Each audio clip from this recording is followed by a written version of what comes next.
Okay, welcome back to the 31st Irish Open, live from the 18-lane Leisureplex Bowling Centre in Stillorgan, Dublin, Ireland. And we're into squad 6. And on your featured pair, we've got Patrick Mika from the Netherlands, Barry Foley from Ireland, Irene T. Danielson, I think, from Denmark, and Anthony Byrne from Ireland. Barry Foley, the only Irish winner of the Irish Open, or the only Irish male winner. Looking to repeat it again. He's opened up with the front two. Make that number 3. We're going to get a 300 from Barry on the very first game. That'll be good.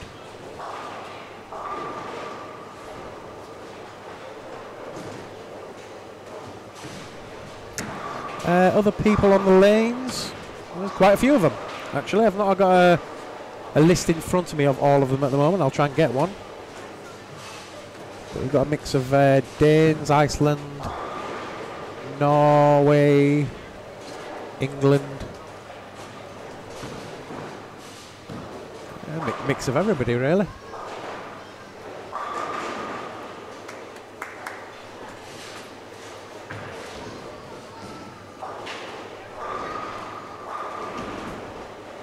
So yeah, this squad and the next squad to go today. Squad at 9 o'clock, I believe, tonight. We're getting commentary from Simon and probably somebody else for the evening squad. And we're back again in the morning at 8 o'clock to do it all again.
So four frames in now.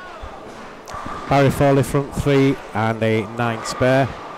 Patrick Mika 56 in the 3rd frame of the spare. Irene Danielson 89 in the 4th.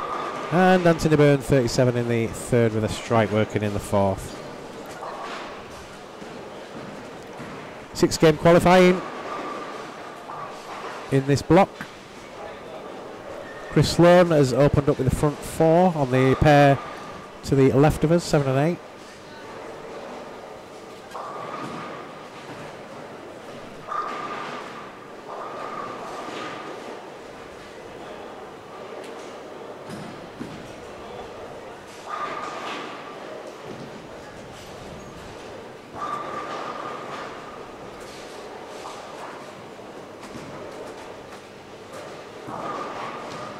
Foley back in the pocket again for another strike. 279 pace at the moment. He's had one block already, I think 1270 or 1218 his first block. First 3 or 4 games were really good, and then the transition came in and scores dropped a little bit. It's been the same for a lot of players. The pattern not playing the same as usual due to a new lay machine, a new Kegel icon, or whatever they're called.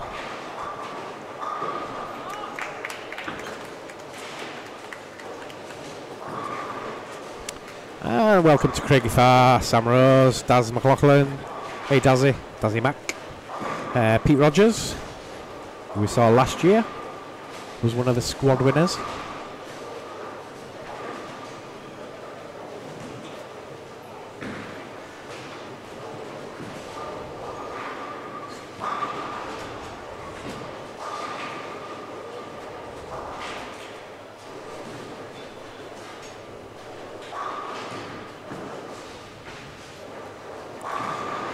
Hey Pete.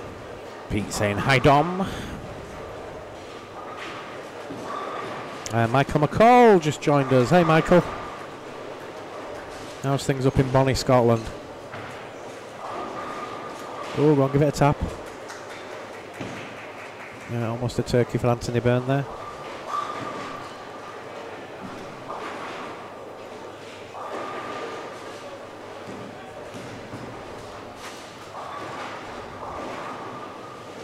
If you're just joining us, you're at the 31st Irish Open live from Stillorgan in Dublin.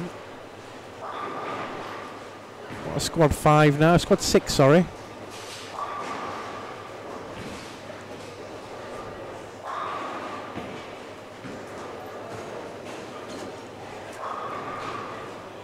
For those of you who just missed the previous squad, squad 5, Teemu Putkisto from Finland was the top man with 14.08, followed by Anthony Simonson from the USA with 13.85, and Owen Lebioda, who bowled a 300 in game 3, ended with 13.77.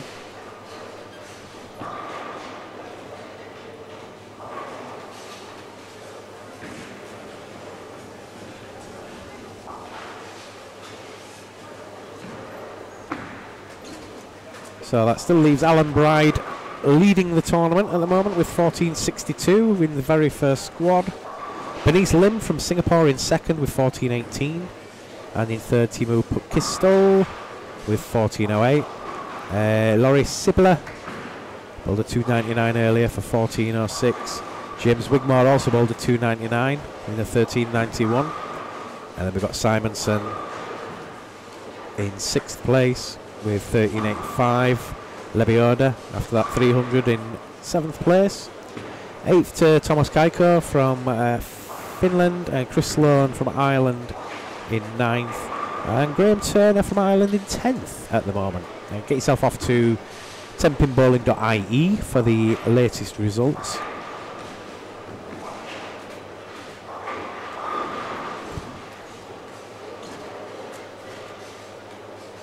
Is Paul Gregg in this squad? He's asking Michael McCall. I think I've seen him, yeah. I'm not sure where he is at the moment. He's down one of the ends where I can't see.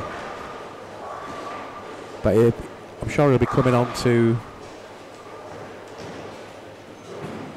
the featured pair at some point. Everybody comes in at some point.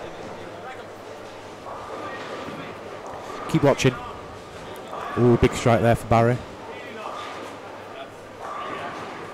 In that last shot. Oh, 2.79 pace at the minute, looking good.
So a couple of frames to go in this first game. The featured pair of Patrick Meeker, Barry Foley, Aaron Danielson and Anthony Byrne. We might see a 279 from Barry at the moment. He's the pick of the players on this pair. Patrick just struggling to get going at the moment, catching any doubles. He's sparing for fun. He's only had 2 strikes though, and he's not managed to get a double yet, but 136 in the 7th. Clean game so far, but not massively high.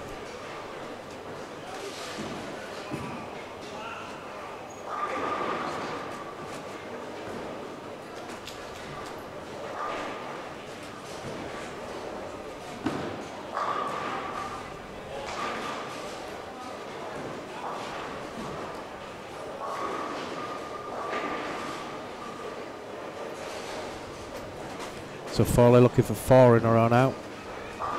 Ooh, taps it through. That's nice. Irene is from Norway. Thank you, Arild.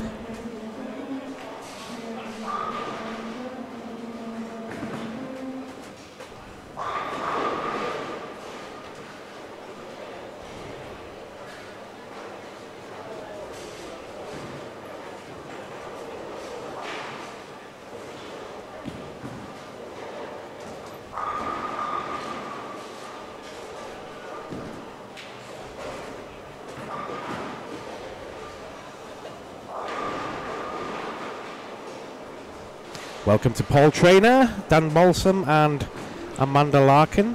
How's Selwyn doing, says Pete Rogers. Don't think Selwyn's in this block. I think he's at about 1200 plus. Let's have a look in the results.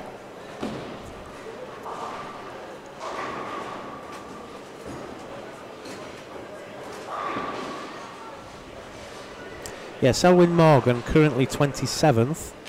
With a 1267 scratch. Games are 215, 226, 179, 203, 222, 222. So a solid block from Selwyn.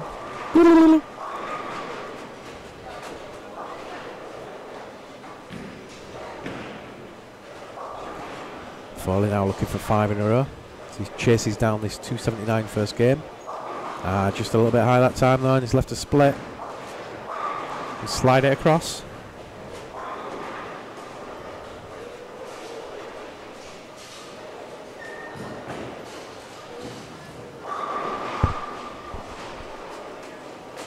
And almost a turkey for Mr. Byrne, Anthony.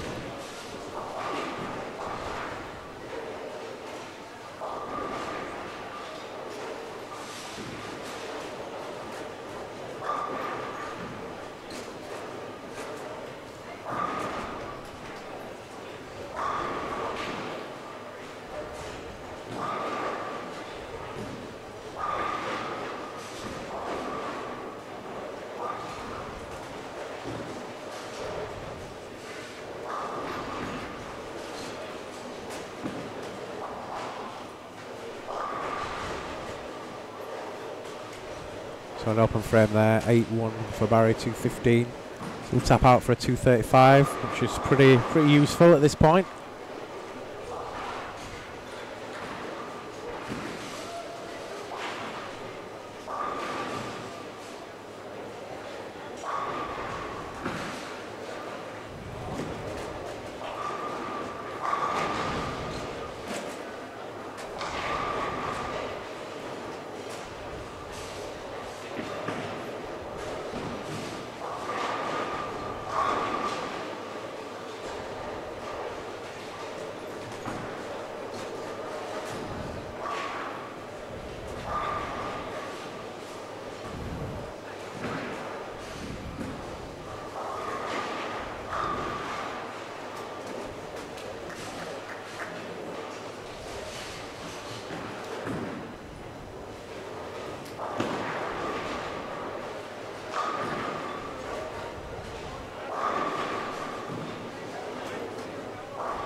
Alright, first two in for Patrick. He's finally got his double that he's been looking for.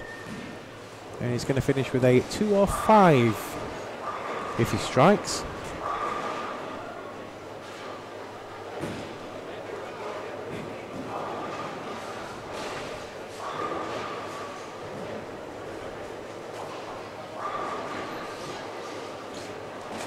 And 187 for Irene Danielson.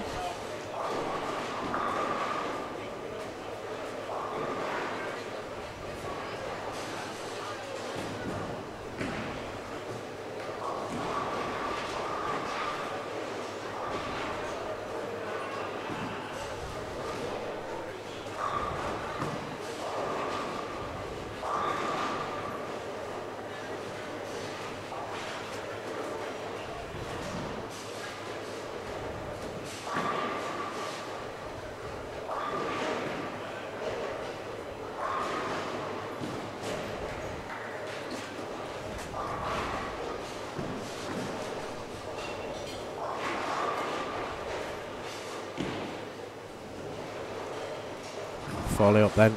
10 frame looking for the first one. Oh, that was a better shot. Deserves 7-10. Gets away with it, 7 drops.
So 234 then in the end for Barry.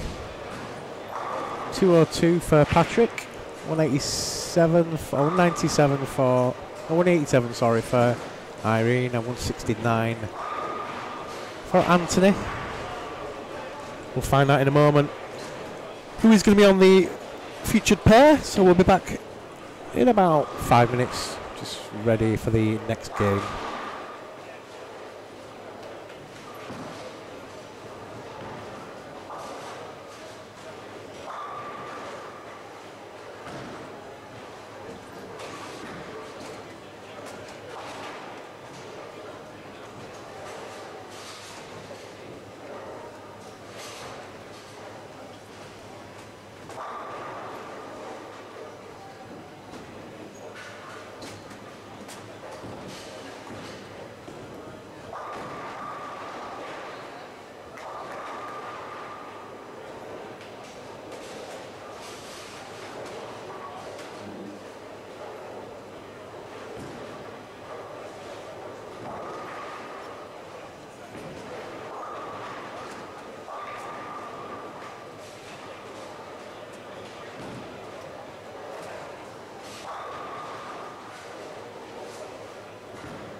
Right, welcome back, and we're into game 2, and we've got Simon Sheppers, my streaming partner. I think there's been a problem with the scoring there. We've not got the full names down now. Ronald Finstead, Patrick Sorensen, Simon Sheppers, and the young lady from Iceland. Not quite sure her name just yet.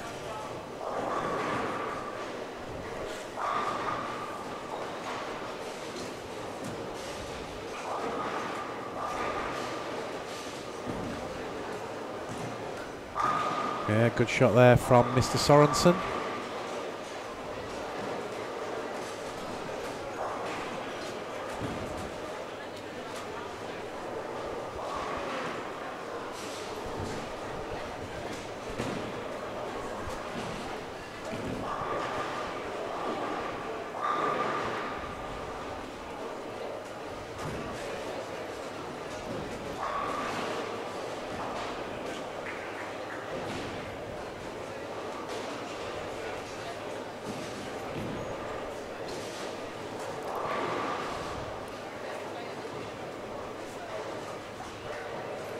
So with Ronald in a moment.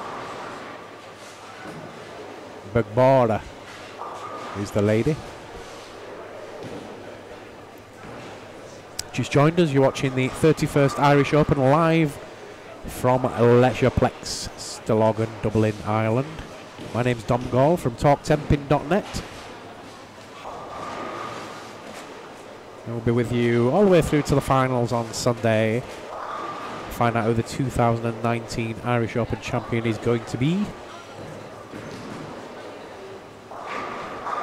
Yeah, good shot from Simon. Perfect through 2.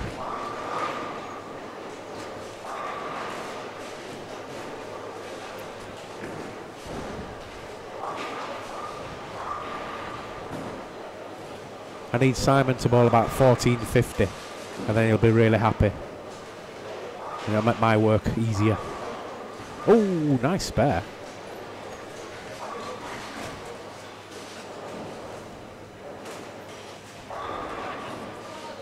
Rolled Finstad, it's not Ronald.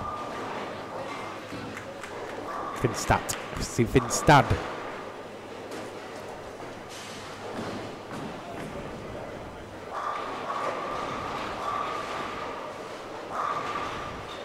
Right, Barry started well again, front 2 in the second game, did the same thing in the first game. Ended up with 235 or 4, I think, in the end.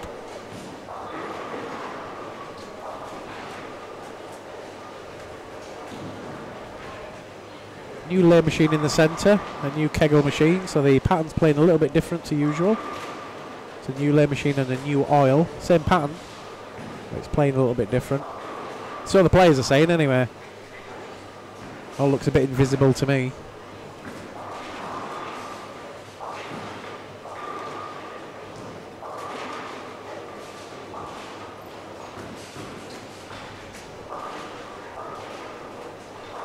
Keep your comments and chat coming in.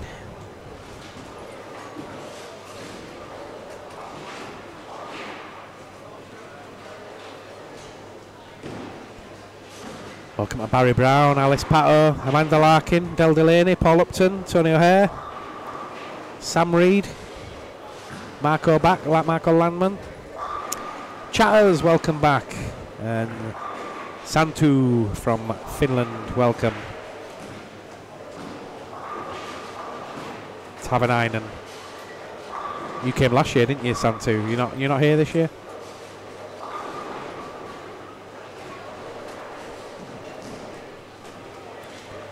We're in the squad 6 at the moment. Game 2.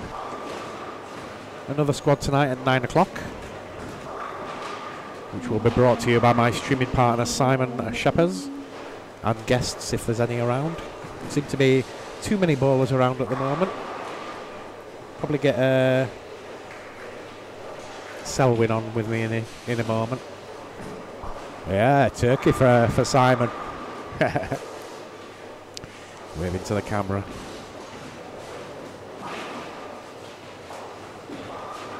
So if you didn't hear the news earlier, this is the last time Simon and I will be doing the Irish Open streaming. There'll be a new streaming team next year. Done it for 5 years now and really enjoyed it. Going forwards, we're going to be unable to do it as a pairing again in the future.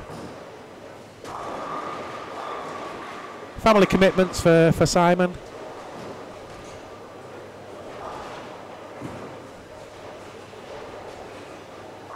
But it's been fun. It's been emotional, as they say.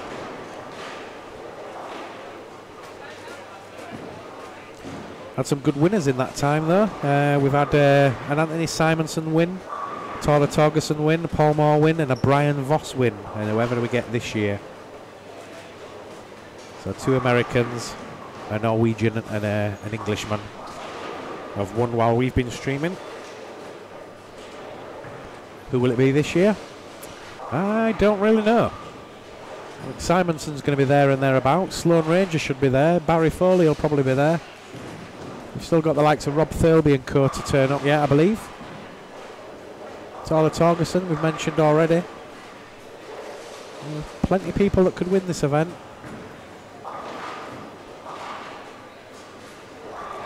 But it's hard work. And can be the luck of the draw when you get to those final rounds and the match play part of it. I've seen players bowl 700 in one block and then 600 the next.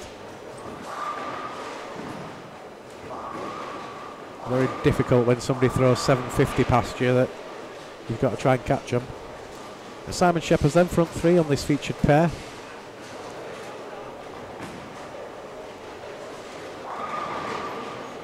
Looking for 4 in a row. Gets a fair bit of hook on it, does Simon, and that looks nice. Wow.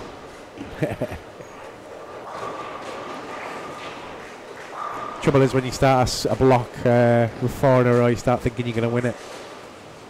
A long way to go yet.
Alright, we're back again.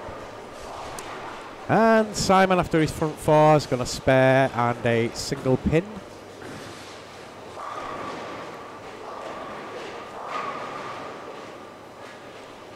He still seems to be the best player on the pair at the moment. Game 2, if you've just joined us at the 31st Irish Open. And a quick thank you to all our sponsors this week. Storm Products, Rotogrip, 3G, Starbucks, Eco Hygiene, Mao, Rocks Jewelers, Stillorgan Orchard, Dublin Food Sales, Cooltech Refrigeration, TGI Fridays, Glenealy Foods, Crumlin Print, and the Talbot Hotel. Thank you to all the kind sponsors for your support again this year. Especially the main sponsors, Storm, Rotogrip and 3G.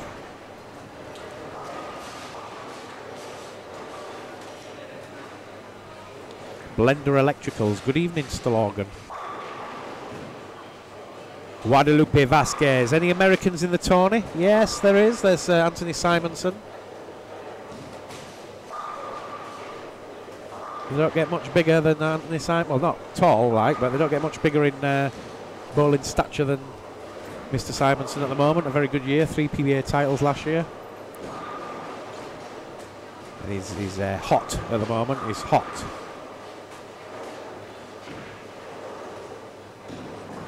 Alex Fraser says, could we see a Scott win, Dom? You see a lot of things. Yeah, it's very possible. I think your man Stephen Gill is the hot bet for a Scottish win, I would think. It's only a matter of time before Stephen wins something somewhere. A very good player.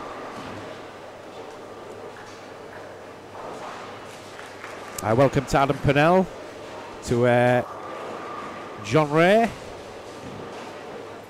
John Lawless,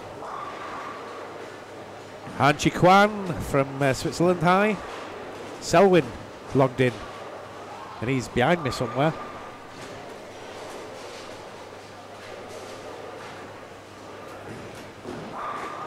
Valgeir, welcome, and Rachel Cox. Please spread the web address far and wide on Facebook and YouTube this week.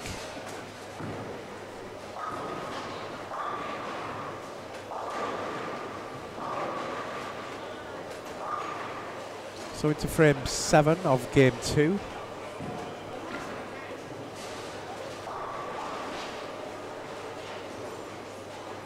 Just testing the stream today in the blocks. We'll be full commentary and full everything else tomorrow.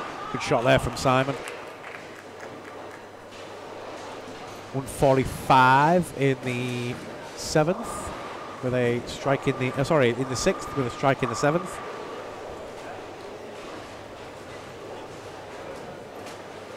A reminder to go to the official website for all the very latest scores at 10pinbowling.ie.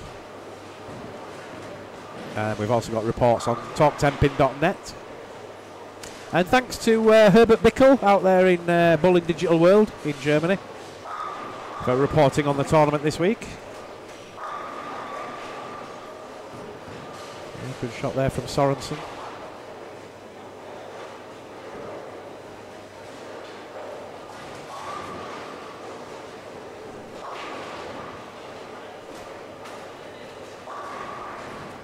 Leaders of the tournament so far, Alan Bride from Ireland on 1462, followed by Bernice Lim from Singapore on 1418, 1370 scratch. And third place for Finland, Timu Putkisto with 1408, just ahead of Laurie Sipler, also from Finland, with 1406.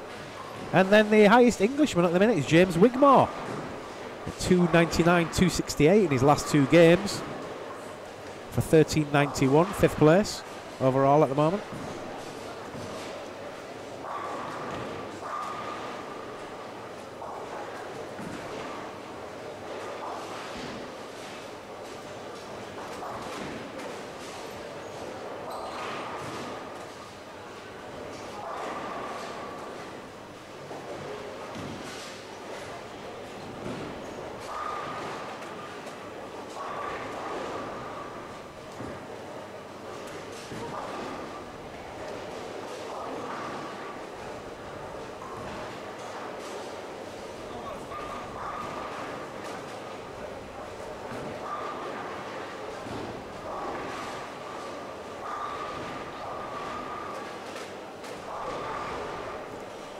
Just coming into frame 8 now on the featured pair of 9 and 10.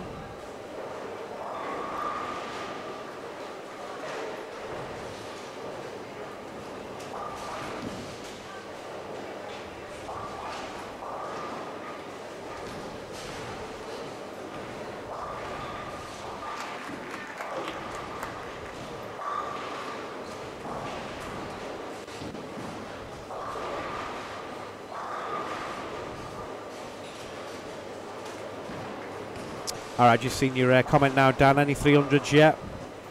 Yeah, just the one for Owen Lebioda earlier on today. A couple of 299s today and a 300. Alright.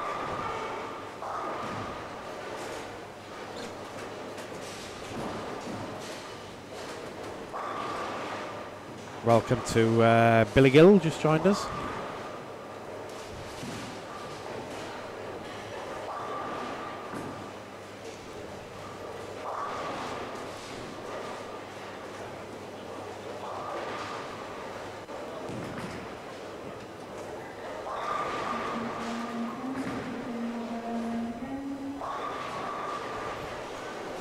So into frame 9 in a moment. Just got to pin down the lane on 10. Gonna get that removed and then we'll be back in the game.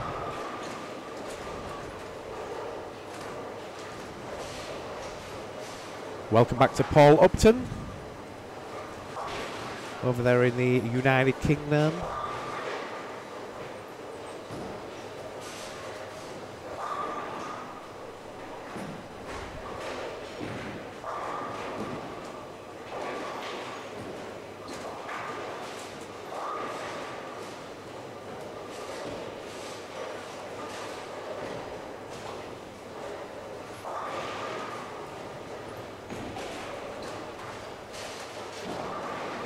Casper Gespel was saying there, the guy from Denmark just had 2 nasty 10 pins.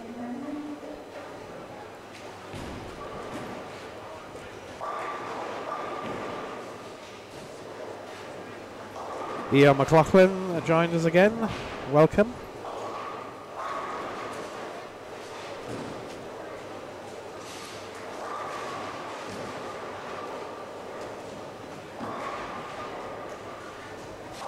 Just waiting on a spare being put up for Patrick, the 10 pin again. Welcome to Jenny Carter.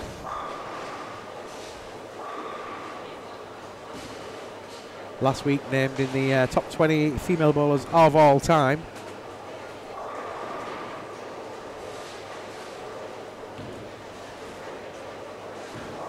Alright, Sorensen, pick up your spare, good boy.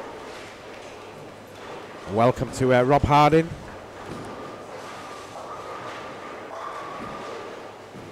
So your featured pair then, Simon Shepherd's on 174 in the 8th. Patrick Sorensen 145 in the 8th. Those two well ahead of the opposition there. Roald Finstad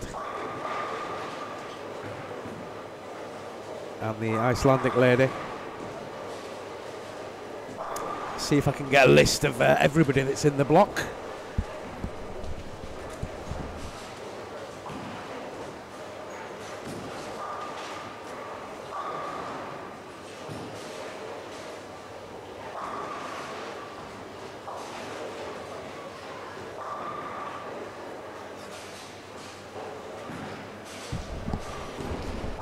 Doesn't seem to be any squad list there, but we'll see who we see as they come through the TV pair. Good evening to Jenny Carter. Evening, Dom, she says.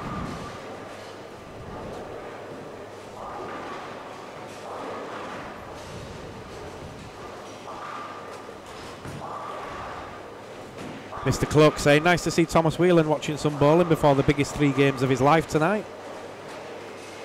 Daz McLaughlin back. Right, Dazzy Mac.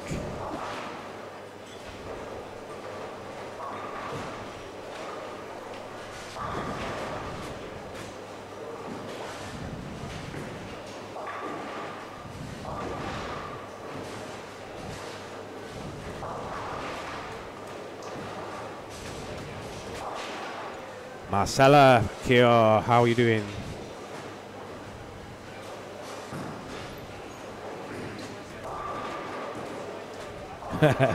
Dominic, just because my wife is in the top 20 doesn't mean can ignore me. Oh, did I ignore you? Sorry, mate. I'm sure you're in the list somewhere because we've got your junior results.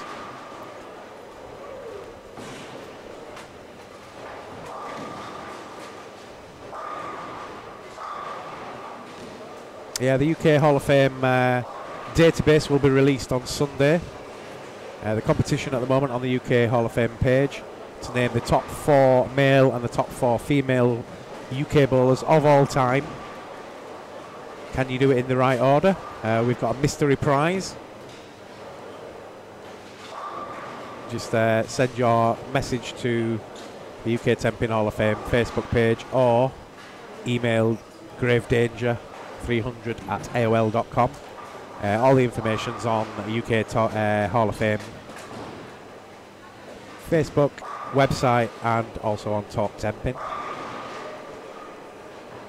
Good evening, Dom, says John Lawless. Good evening. Have you had any more 5-7-10s recently? You must have had 3 this week, surely. Come on, Simon. Just a bit heavy, mate. Going to finish with about 214 if he spare strikes. Tony O'Hare joined us. Welcome, Tony.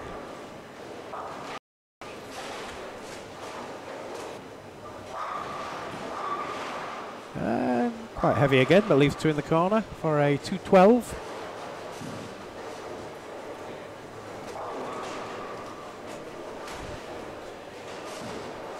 So we're at the end of game 2. We'll just round this one out and then we'll be back in 5 minutes with commentary for game 3. We'll find out who we've got on the featured pair.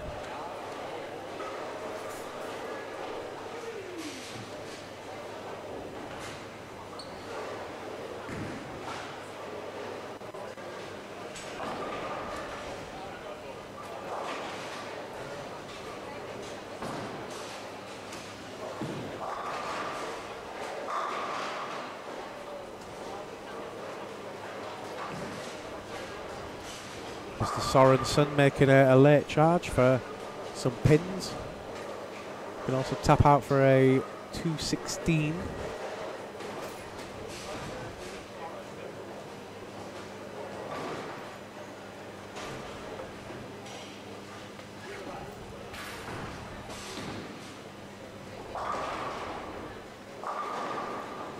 almost a good shot from the Icelandic lady. 139 she finishes with her. And a good finish from Mr. Sorensen. One more strike for that 216. Welcome to James. James, are you in Ireland yet?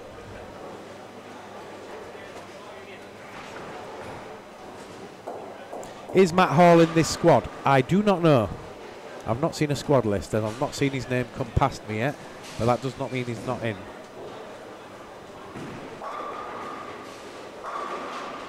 Sorensen finishes up with that 4 in a row for 216, and the highest player on the pair in the end. So I'm going to take a short break for 5 minutes. We'll be back for the next game, so don't go away.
Right, welcome back.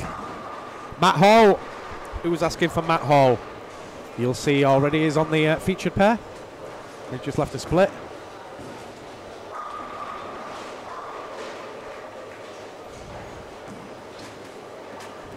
And we've got the other Sorensen, Nicholas Yannick Sorensen, the younger one.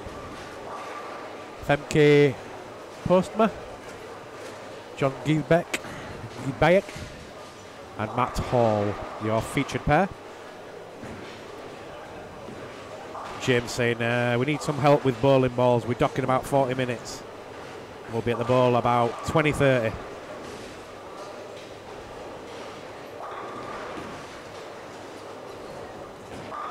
Ellie Matthews, thanks Ellie for telling James that Matt's in the squad. Is commentary coming through okay? Is it too loud? Not loud enough? I don't know. You tell me. Did you join us? We're on game 3 of squad 6. 3 to go.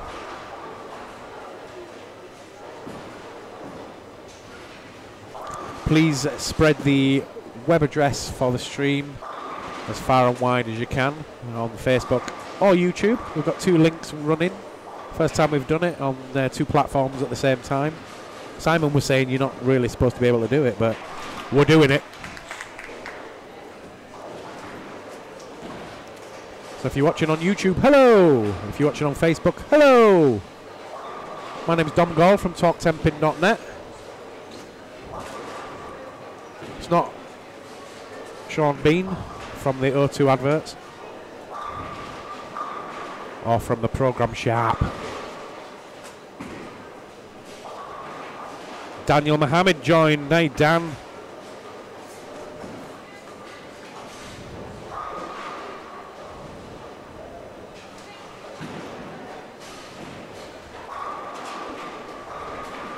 Right, come on, somebody post some questions then. Let's have a chat about something. Let's keep the commentary going. See, got Selwyn coming on.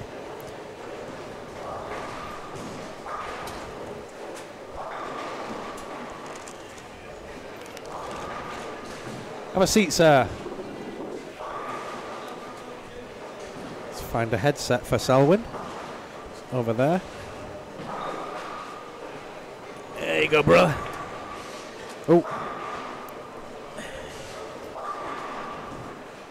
Get Selwyn mic'd up. Craigie Farr just joined us. All right, Selwyn, we're on. Can you hear me okay? Yeah, I can hear you fine. Can you hear me? I can hear you, yeah. Lovely. Got a bit of a sore throat? No, is that better? Testing. Yeah, I'm okay. Take the gain up a little bit so you can hear him. Yeah. Good set from you then so far. Yeah, I'm really pleased about that. I came out here with 5 bowling balls, but the one ball that's been making my scores high is a winner. Rotor Grip winner. I hope I can say Rotor Grip winner, but... well, you can because Rotor Grip's a sponsor. Oh, lovely. They'll be delighted with that. It's a beautiful ball. I bought it instead of the Intense Fire, and it's just been doing me the world of good when I stepped on the lanes with it. Is it an aggressive one or a mid-range? It's an aggressive ball. I've been standing quite far left and thrown it out through the middle, and then I kind of moved my mark out towards first and second. It's just been coming back like a train and smashing the pins. Good. So at 12.67, I'm sitting about 27th at the moment, but I'm pretty sure I'm going to drop down with the cream that he's bowling at the moment. But there is a new lane pattern this year. Well, it's the same lane pattern but new lane machine, so it's playing slightly different anyway, so the scores may well be lower than usual. Well, I have heard that the scores are low this year. They seem to be so far, but I mean, and that's kind to all the other bowlers, rather than the better bowlers. Well, some of them are going to come in thinking, oh yeah, scores don't look too high, and then they're going to come on and, oh, all right, I see why. Yeah, that's true. It might take a squad to get into it. Somebody called it a ranging squad, your first one. Get used to the lane and then work it out. Yeah, which is something that I was doing, but I'm old school, so I look at what my ball's doing, and then if it's jumping in too much, if it goes too far right, you move right. If it goes too far left, you move left. You had a stellar year last year, though, didn't you? Oh yeah, to be fair. Wonderful. Right through to the final, and yeah, just missed out really. Yeah, getting beat by A good champion, really, to be fair. He's won it before. He was brilliant, yeah. He changed bowling balls halfway through the second game, which I didn't. So he read the lanes better than me. Yeah. And that was a difference. A couple of splits from me, and then I went out, 4 in a row with an 8 spare, I think, at the end. It's difficult sometimes, though, isn't it, to know exactly when to make that bold move sort of thing. Right. It's I'm going to swear them. It's shh or bust. Yeah. I thought that I was in the zone, and then when the transition hit, I didn't see it, you know. And then I kept to be fair, you were blinkered. You were in a final. You were loving that. Yeah, and I had the crowd behind me as well. Yeah. Tom also had the crowd behind me. It was a split crowd, actually. Split crowd, yeah. I thought it was the most entertaining final you could ever have because everyone was rooting for both. To be fair, you were probably the only Englishman that were going to get the same support as an Irishman in a final. If we're going to be honest about it, you're a liked person in the sport, so it's always nice to see two nice guys battling it out. You don't really care. You want both to win, but it don't really matter who wins because you've both won at the end of the day. Yeah, very true, very true. And in the end, the cream rose to the top, and Tom did the job very well. Yeah. And I've seen him since today and yesterday, and great bowler. You're probably going to have to keep getting to the point where you can beat him because you might not, because he's going to retire eventually. He might be undefeated at the end. Yeah. He's a quality player. Yes, he is. Yeah. And hopefully when he's on the lanes, he'll do well. I watched him yesterday. He didn't have the best game yesterday, but I wish him well in his game, in his career. And hopefully we'll meet again and cross swords. He's always there and thereabouts, and if it's not him, it'll be Nico or there's some good seniors in that field at the moment. That's right. Are you? Where are you in terms of seniors? Are you one of the higher ones at the moment? I'm not sure actually, to be honest. I think we had you down here somewhere. Yeah, I was about 27th. There you go. Yeah, 27th. So who've we got in front of you that's a senior? Eric Schultz sounds like a senior. Yeah. There's a guy called Jan. I don't know if he's... There's maybe about 2 or 3 in front of you at the moment, so you're looking good for a senior position at the minute anyway. But obviously we're only on Thursday, so we've got a fair way to go. Yeah, that's right. Yeah. And your bowling generally doing okay? Yeah, very well, thank you. Last year, getting so far into the tournament last year really raised my game, really made me feel that I could do better. So I said to myself, my benchmark for 2018 was just bowl a 200 average wherever I go. And I've been able to maintain that. You've been doing that? Yeah, even coming close to it. So I'm very pleased with that. It's only the mistakes that are holding me back and keeping my score slightly down. But even with mistakes, I'm still hitting about 190. Yeah. So I'm really pleased about that. Well, since I've known you maybe 2 or 3 years now, and each year you're getting better. Thank you. You put the effort into it. I mean, you're a senior. You don't look it, I know, but you're older than me, and you know what I mean. As you get older, it's probably harder to make those improvements like a kid can, if you know what I mean. But you're obviously what's the word? Single-minded in your goals, and you're aiming towards them, and you do hit them. Yes, what it is just lately what I've been doing is even outside of bowling, even outside of a bowling centre, I'm thinking about what it is I should be doing. You could actually see me walking along and swinging my arm like I'm practicing my bowling. I think every 15-year-old in the country used to bowl at a mirror in the bedroom and think you're walking down the street and you're doing a bowling style, and then you realise that people are watching you. Yeah. I tell myself what to do a lot when I'm not even bowling. Like follow through, keep my fingers straight, slide up to the foul line. So that thought is always going through my head. So when I come to bowling, I'm going to be doing that because I've been telling myself that so often. It's almost like, just repeat. Yeah. And it's really positive working thoughts, for me. All the rest of it. Got a comment, Miriam Lingard Stivan. Hey Selwyn, too bad I'm not there this year, but I will follow the stream this weekend so I can hear the turkey call. Yes, we'll be glad that you're with us, and I hope you're enjoying the bowling so far, and hopefully one day we will meet again. Yeah. Hi Selwyn, Anthony Morgan from Paul Ruddock. Hi Paul. Yeah, popular guy. Nobody says hello to Dom. It's all Selwyn come on now. Everyone. Come on everyone. Tony Toivonen. Wicked. Hi Selwyn, we will see you in Helsinki at BEC in 2019. The European Corporate Games. Oh, what a tournament that is. Yeah. And Sean Keats, hi Selwyn from Belgium. Hiya, Sean. God, you've got people all over Europe. Yeah. You know, everyone knows you. Yeah, I've travelled a lot. I've met a lot of people. And that's the beauty of bowling. It brings a lot of really nice people together. Yeah. You know. It's a bit like Cheers. Do you remember watching Cheers and everybody knows your name sort of thing? You walk into a place. And well, you know what? Funny enough, that is what bowling centres are like to me. I walk in and I just say hello to everybody. Yeah, there's never not somebody there that you don't know. That's right, yeah. I'll just go through some of the scores on this third game. Nicholas Yannick Sorensen's flying at the minute. He's had a 9 miss, but then he's gone 5 in a row. Matt Hall struggling a little bit, 56 in the fourth, but he's sparing something else, I think it was. Femke Postma on 106 in the fifth, and John Guldbeck on 76 in the fourth, and a strike in the fifth. If John makes a double, he could quite easily turn score into a big game. He just needs a double rather than going strike spare. I was saying to somebody that the importance of striking is to join the strikes up. If you have one strike here, a couple of spares, one strike there, it makes it quite an ordinary game. But if you can strike at least 2 or 3 times, you've got a good game going. Two doubles a game, and you're kind of around about your 210, 220s, you know, and filling your other frames. You know bowling more than anyone, though. How many times that's what you want to do, but it won't do it. Yeah, no matter how hard you try, you'll throw some amazing shots, and it'll be a 10 pin, 8 pin, 7 pin. Yeah, you cannot catch that double for for money or love. Any more squads?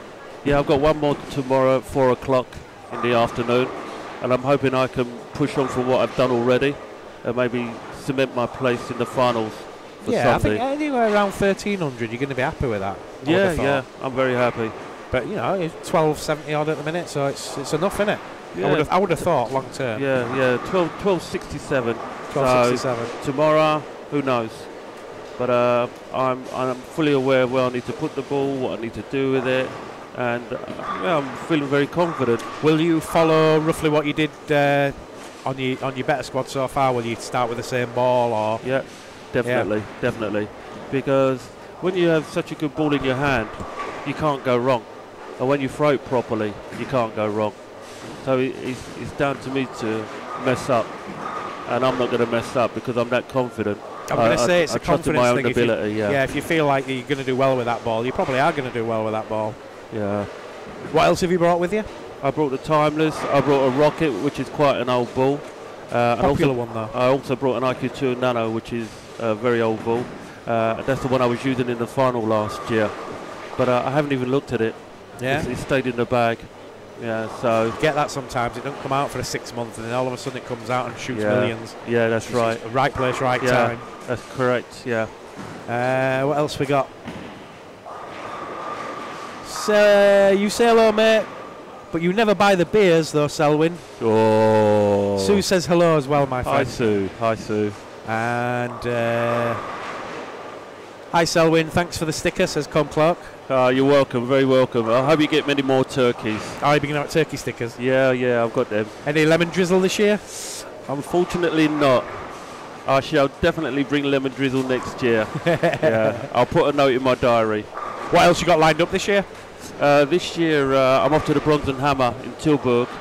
That's the first weekend of March. You usually play that one, don't you? This is when you can. Yeah, when I can, yeah. And I played last year, and I was just edged out of the Desperado by Lee Cocker. Thanks for that, Lee. He bowled a 252 to my 237. But to be fair, what happened was we were told to keep on practicing, and I dried out my line, and then I threw a couple of splits. I then threw a strike spare, and I said, I've got to change something, and then I threw 7 strikes in a row. Wow. So if I'd have closed one of those frames, I'd have been in the final. You're quite good in the Desperados, though, because you've done it before, haven't you? Yeah, I haven't got a fear factor. That's the God's honest truth. I don't feel pressure. I just stand on the approach. I don't tell myself I need to hit, strike. I just stand on the approach and just do it. Yeah. Because at the end of the day, we're either going to strike, spare, or leave it open. Once you let go of the ball, you've got no control of the ball. If you've let go of it really well, you'll get a strike. But then there's that odd twitch in the thumb or something, and then you're going to get a split or you're going to get 9. Yeah. And I could see that all the way through my game. And when as soon as I let go of the ball, I knew it was a strike. It was just get on with it, do it, don't think about it, you know. Yeah, I know what you mean. Hello Dom, don't work too hard. Yeah, like I'm gonna do that. Thomas Whelans, so did the 300 pin, nothing left in one piece. Not sure of that one.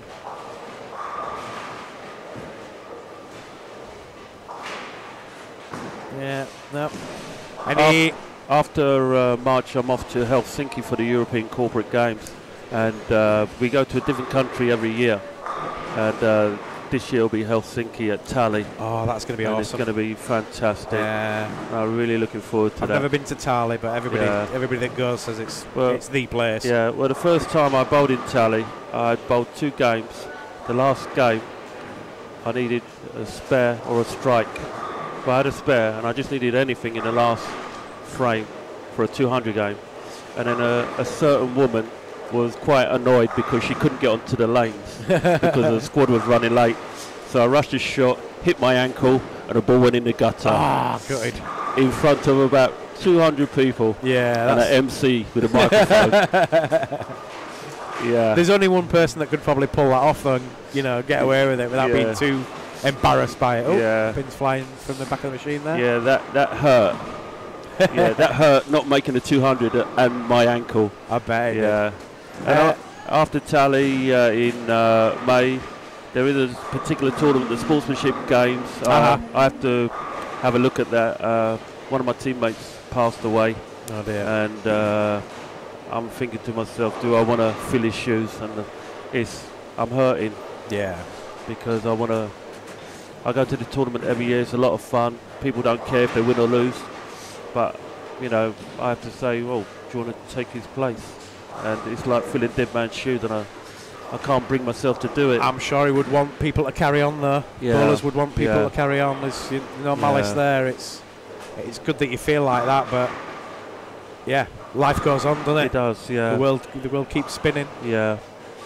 Just with Nicholas Yannick Sorensen at the moment, he's stringing the strikes. He certainly is. 7 in a row, looking for 8. Come on, young man. Oh, unlucky. Because we were talking about it. Yeah. Jinxed it again. Yeah. But good. Yeah. He's definitely a good bowler, and I've seen him bowling before, and he's just mustard. Absolute mustard. He's only about 16 or 17 as well. He's about 6'5". They're 6'5". both big though. He's big. He's bigger than his brother, and his brother's quite tall. Right. I know he's the younger one. This one's probably more talented. Seems to be at the minute. Yeah. Oh, flipping it, we jinxed him again. Jinxed him again, yeah. We better keep our gobs shut. Well, that's it. It's commentary for you. Yeah. Commentator's curse, isn't it? Yeah, commentator's curse. They should have us on Weber Cup, then we could jinx the Americans. That's going to be interesting on American soil. It is, isn't it? Yeah. Yeah. Do you think it'll come back? I think do you think the Americans are going to keep it for a bit? They may keep it for a couple of years. But what I'd like to see is that it's the old format, this type of scoring, rather than you get 10 and it's a strike. Yeah, we all defended the world bowling scoring when it came in just to give it a go, really. But yeah, I think it's back to normal scoring. Good. I don't know. I mean, I'm saying that I think it is, but it'll be up to. I don't know if the Americans are going to want to play it. No. Or the Americans are going to want to see it. Yeah, I agree. You know what I mean? Because they're used to seeing the normal scoring rather than a world. Yeah, they've only seen the world one in the World Tour finals. Yeah. So yeah, it was something different. I can see why the World Bowling gave it a go, but I don't think that's the final version. We could probably have a few different versions and try a few before. Right. Okay. For the Olympics, I think they're looking at 12 frames is too long.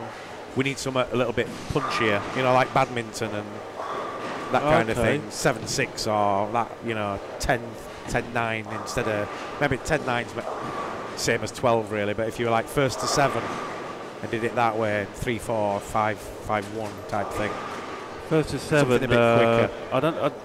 I don't think that these bowlers of this calibre would accept anything other than what they're doing now. Maybe you'd have to find somebody who's willing to. bowl that, but somebody will have to come up and devise a score system to suit that. Like Roger Creamer said in an interview I did with him, he says, well, you've got two guys sitting down at the beginning of time saying, right, we're going to do bowling, we're going to score it, where if you get a spare, we'll count your next one ball, but if you get a strike, we'll count your next two. And you got two guys talking about this, and then you're probably thinking years later, how did they even come with that? Why didn't they just go, if you knock 9 down, you get 9. If you knock the spare down, you get 1, so you've got 10. And you keep doing that, so you'd have a game about 100 or 120 at the end. Oh. And not have all this times and... Right. It's quite confusing to the normal... Joe bowler. Certainly confuse the bowlers. Where do you get 10 plus 10 plus 10 or 10 plus 9 or 10 plus 9 plus 1 or... Got a generation of people that are not very good at math to start with. Yeah, very true. Come through calculator years and now computers and... Mind you, I think the bowling scoring is less complicated than cricket, where you have 11 men go in to bat, there's 11 men out, and then they try and bowl the person out, and then he has to go in, and then another man comes out, and then when all the 11 men that go in are out, then the other 11 go in. That sounds like, what's going on here? I think football got it right, didn't they? You put the ball in the net, you get 1 goal. Exactly. End of story. Yeah, quite right. And then the other team have got to put 2 in to beat you. Yeah. We got any more comments coming in? Paul Pearson's joined us. Had a 300 this week at the airport on string. Well done, Paul. Congratulations. First one to bowl 300. Got $1,000 for it. That's £1,000 even. Lorna Scott just joined us. Got some You'll buy yourself a few bowling balls with that money, Paul. Yeah. Don't forget Robert Bruce. He's the one who drilled the ball for you. Have you got a wife or a girlfriend, Paul? She's got that money spent already, I bet. Yeah. Or if you've got kids, that's gone already. Yeah. Have you bowled on string much yourself? I bowled there last Sunday, actually. What did you think? I thought it was absolutely not fantastic. I thought it was not bad. I'm not going to diss it. I think it was okay. Was it as bad as you thought it were going to be? Or no, I did the Christmas re-entries, and I saw what was going on with late falling pins, maybe one or two dodgy strikes. But the calibre of the bowlers in my team, we didn't do any dodgy strikes. They hit the pins good and proper, and they fell down. A couple of times you hit 9 down, and then the 10 pin would just go, oh, I'm going to go with the rest. It's something like that, or the 7 pin. A little bit of kind of, pins following pins. Yeah. But on the whole, I didn't have a problem with it at all.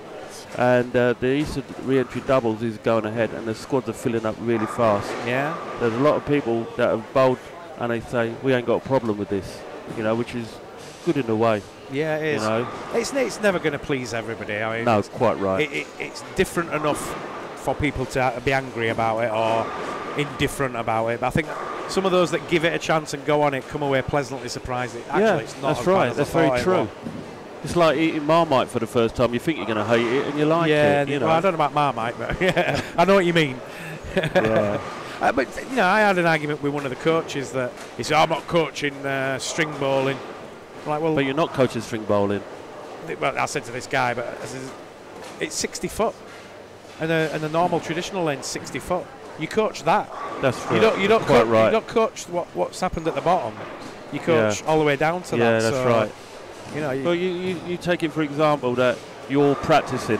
You're practicing your approach, your follow through. You're trying different balls. You're trying different lines. It doesn't matter what happens down the other end of the lane. Exactly.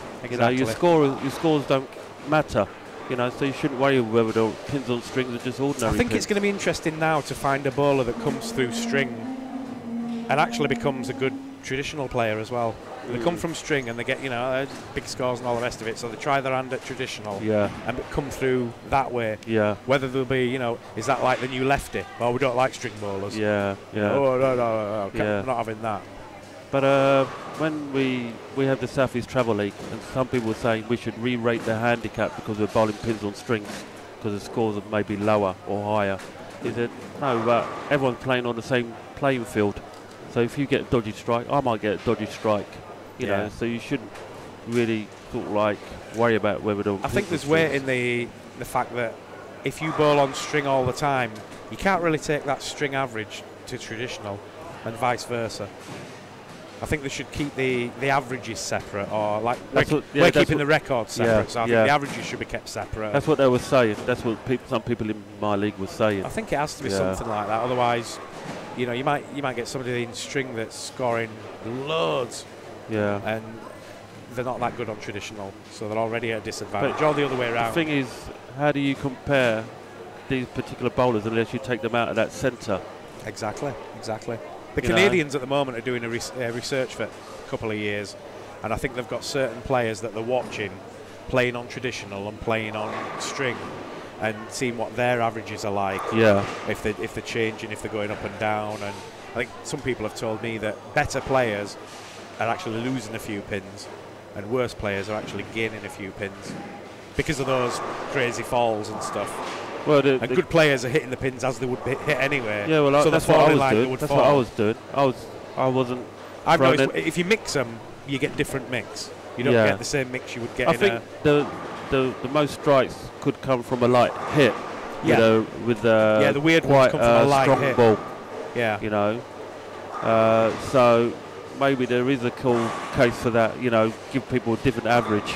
You know, because you have to take the bowler out the centre first before you can actually rate them on ordinary pins. Yeah, exactly that, yeah. And if they're always going to bowl at airport bowl, you know, how do you judge what their average is when they go to a different tournament? It's going to be difficult. But, I mean, it's not impossible to work through it. I mean, we've got a problem in the country at the moment that we're losing a lot of centres to string. So do we end up with 200,000 string bowlers and 5,000 traditional? That's 20,000 string bowlers that we want the membership, if we can get it. Or the numbers. You know, if you put string bowlers and traditional together and keep them numbers as a BTBA number, you might have 15,000 membership. You've not made the money, but you've got 15,000 members that you can then go to Sport England and say, we've got 15,000 members, or 20,000, or whatever. Might be a different way of looking at this BTBA membership thing. I think they're paying the money each year, although you need to make money. Yeah, it's not working. No, because you've got too many people will never pay it. We'll bowl unsanctioned instead. So we just need names and numbers. Yeah. To get any kind of funding for the sport, you need 20,000 or 30,000 people before some of these companies are even going to entertain you. Yeah. What's your membership? 5,000. All right, jog on. Yeah. That's true. Got any more comments? We're chatting away and not listening to anybody else. Or it's all in Dutch or different language. Stephen Gill just joined, Matt Miller joined, Amanda Larkin's back. We've got 4 new players on the lane now. Denise Blankenzi, Oren Fana Bentiensaw. Bentiensaw. El Kogota and Nicole Sanders. Nicole won it last year. Good female lefty from the Netherlands. Got a 4-year-old now, come back after a baby, and as good as she was before. Yeah, like riding a bicycle bowling, isn't it? I don't know. I mean, you can get 6 months off and you lose it a little bit if you're not, you know. Yeah, very true. It is kind of it's a field sport. I always thought it's how you feel on a day and how you feel on the lane. Definitely. You're feeling tight, you're not going to play well. And well, I bowled last Thursday and I hadn't eaten enough, and I just run out of energy, and my thought process was all wrong, and I didn't bowl great at all. And if you don't, you know, eat properly, drink properly, when you turn up, you can bowl terrible. You eat well, then you bowl well. Yeah, you know. Yeah. It's one of the last few years that sport bowling's kind of taken that jump to being a lot more technical than it used to be. People looking after themselves now. Yeah. And going to the gym a lot more, watching what they eat. Yeah. I've started taking some energy supplements. It's like I was watching Wimbledon and I see the tennis players were sitting down in their chairs and they had their energy gel, you know, to sort of open a sachet and suck it down, you know, and they get a banana or they got a protein bar. And I thought, oh, that's a good idea. And I didn't think nothing more of it. Then I went to the South East County Challenge and there was a young lady and she was giving away samples.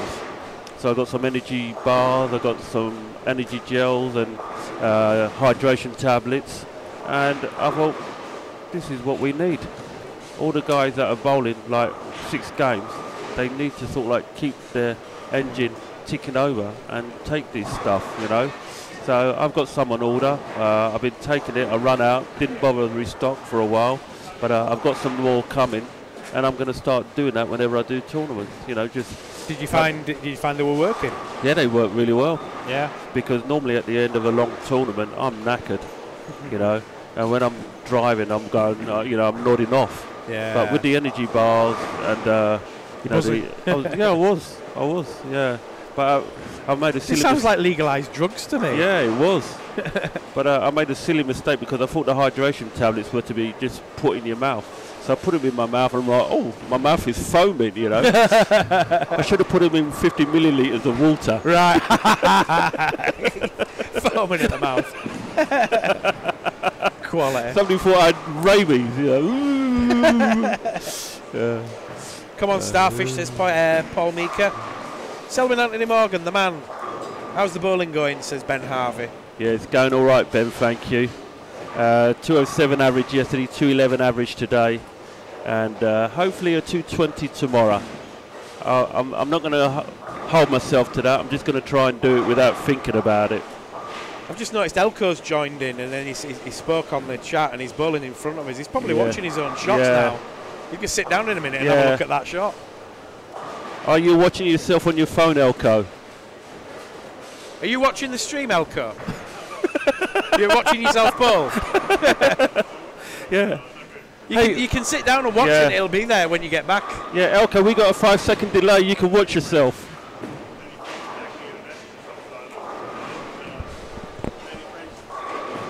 Ah, right.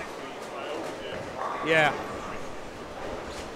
Yeah, he's giving us excuses now. Yeah. He's actually watching. He's seen what we're talking about him. Oh, that's Big Bird from Sesame Street. Yeah. Elko's on a couple of spares on the strike. Nicole on a spare open. Aaron on a double and a spare. And finally, Denise on a double. Oh, yeah. A Tower Bridge strike where the pins fall like the bridge is closing. Yeah, Tower Bridge. Yeah.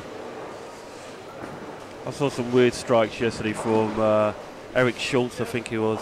And I said, are you in the magic circle? Because they just felt so funny. You know, I don't think he even hit the pins properly. They just went, ugh, and fell over. You get that sometimes, though. Everything falls some days, and nothing will fall another day. Yeah. I've managed to get at least 2 strikes without hitting the head pin. Yeah? Yeah, I hit the 3 pin and then it just sort of like split the pins up like one of them chocolate eggs, you know, the chocolate. Yeah, Terry's orange. Ah, yeah. And just split tap the it, pins. unwrap it. Yeah, tap it, unwrap it, yeah. I've had another time when the pins just fell forward and then 4-2-1 just knocked them down. So funny. I think you got to take the rough with the smooth with bowling, aren't you? For all the bad luck you get sometimes, you get some crazy luck other times. And it evens itself out eventually. Well, you know, you might got a dodgy strike, and then the next time you throw the ball, you get like a split. You know, it's like, are we going to balance it out because that strike was so bad, you didn't deserve it, so we're going to punish you now with a split. But stand to the bowler, let go of it, learn from the strike that you just got. Okay, I need to tweak something. Yeah. A lot of the time, though, you can throw a shot and you think, that's a strike. Every day of the week, that's a strike. And it'll leave a 10-pin or an 8-pin. Or it is a weird game in that aspect. There. Even if you throw the same shot twice, it doesn't always guarantee that, you know, Very true. You're not actually going to throw it exactly the same twice. There's going to be something slightly different. Yeah. Nice turkey there.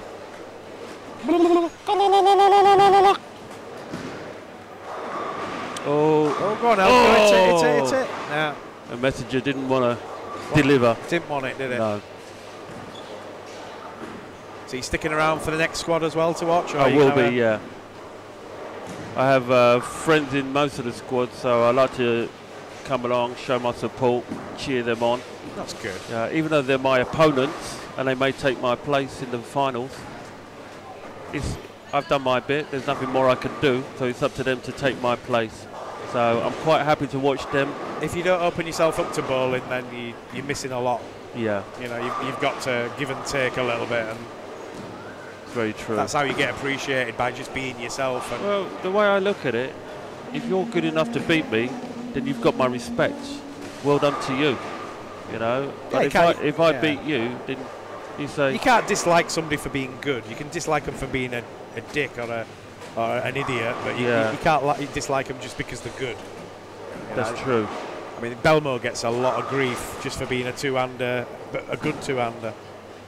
And I think some of it's because he's Australian and he's maybe not American. A lot of people do think that Australians are arrogant, but you know, as far as I know, and I've met him, he's a very nice guy. Very nice guy. He'll do anything for you. Yeah.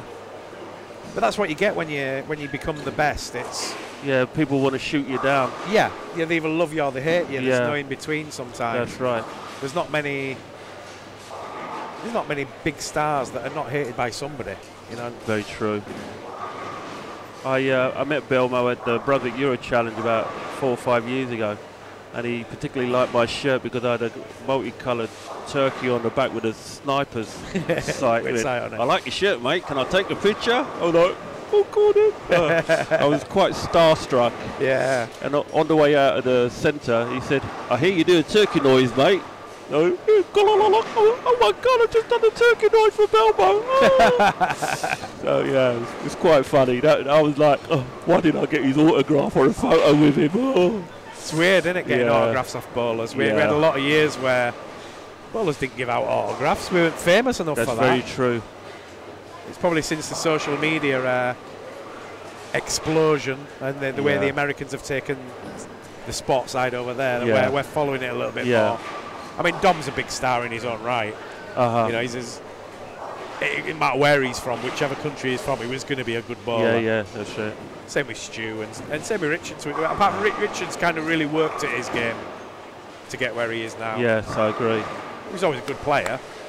Well, I actually had a funny incident when I was at the Brunswick Euro Challenge last year, and I didn't bowl bad, I didn't bowl great, but I was watching the bowlers, watching the bowling, and a young lady come up to me and she said, "Can I have your autograph?" I said, "I'm nobody."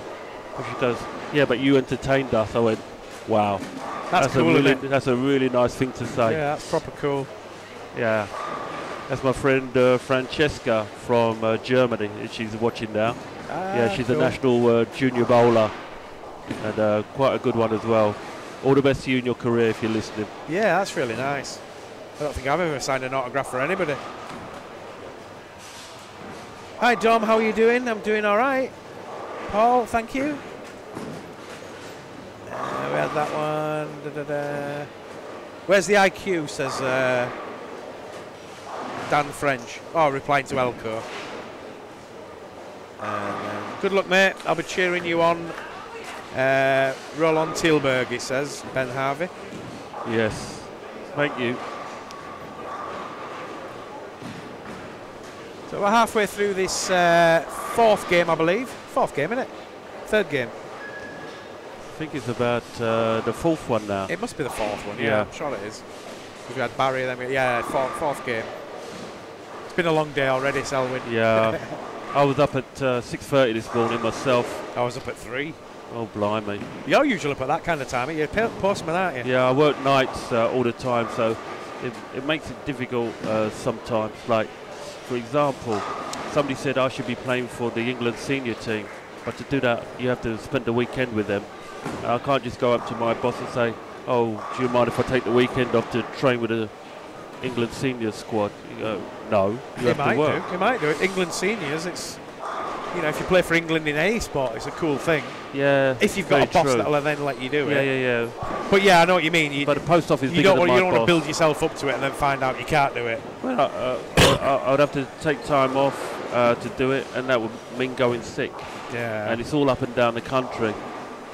Just at the moment, I don't have a car, which I'm going to sort of like rectify soon. So I'd have to travel to somewhere like Shipley, for example, or go down to Stroud, you know. So the chances of me sort of like doing that are pretty it's slim. difficult. It's really difficult to it's play dedication. For your it's dedication. That's what it is. Dedication and money. Yeah, that's right. We're at a point now where it tends to be if you're rich enough you can play as opposed to if you're good enough. Yeah. And it's not really the right way to be. You know, you shouldn't be going to any kind of championships if you're the only ones that can afford it. Elko's a one-lane bowler, getting strikes on one and spares on the other one. You've used that one before on him then? Well, I use it a lot. I use it a lot. Last Sunday I had a double strike conga. Double strike conga? Yeah, it goes. We've all got a double, we've all got a double, la la la la, la la la la. Yeah, there's not enough chance in bowling, is there, sometimes? No. Unless you get to things like the junior counties and stuff where you get a lot of that kind of thing. So one thing I missed when I got into team play when I were an adult, the adults don't have as much fun as kids. No, that's true. In team play and stuff. Some adults do, you know, if you're a close team, you get into that, you know. But it seems nowadays you've got to just keep quiet and bowl. Get on with it and not make a lot of noise or that kind of thing. It's just been too serious for me. You don't try and upset other bowlers by being rowdy or anything. But no, not at all. I mean, I know some people don't like me doing a turkey noise, but, you know, I don't do it to upset anyone. It's just a bit of fun. I've given out stickers today, and I want people to enjoy that they're bowling well. That's what I'm saying. You bowled a turkey, you're bowling well. So I'm going to do the turkey noise. With the amount of noise in a bowling centre, is a turkey noise that annoying? I mean, if it's the first time you've heard it, it could play on your mind a little bit. But if you're at a tournament and everyone knows that you do it, you hear it all the time, but nobody looks around and goes, it's kind of background, it's the same background noise as everything else, you're used to it. It's when you maybe go to an event and somebody's never heard it before and they take offence to it. Well, Eric from Norway, I kind of like stopped him halfway through his backswing the first time he heard it. My friend Tori, he didn't like it at first, but in the final last year, well, not last year, the year before, he cupped his ear, you know. I want to hear the turkey noise. Yeah, you know. See, people will come round eventually. Yeah, that's right, yeah. They appreciate what it is. It's not. I think no matter what you do in bowling, you have to be flexible. You've got to accept that you've missed or you've done really well. Take it with a pinch of salt. Don't get bent out of shape about it, you know, and try to relax and have fun. And that's why I've been doing the turkey noise. We have Rasmus Bering on lane 12. He had 5 in a row and now he's got a split, unfortunately. Yeah, the big 4. Yeah, it was going well at the time. Yeah. Elko's a one-lane bowler. Elko, change your script.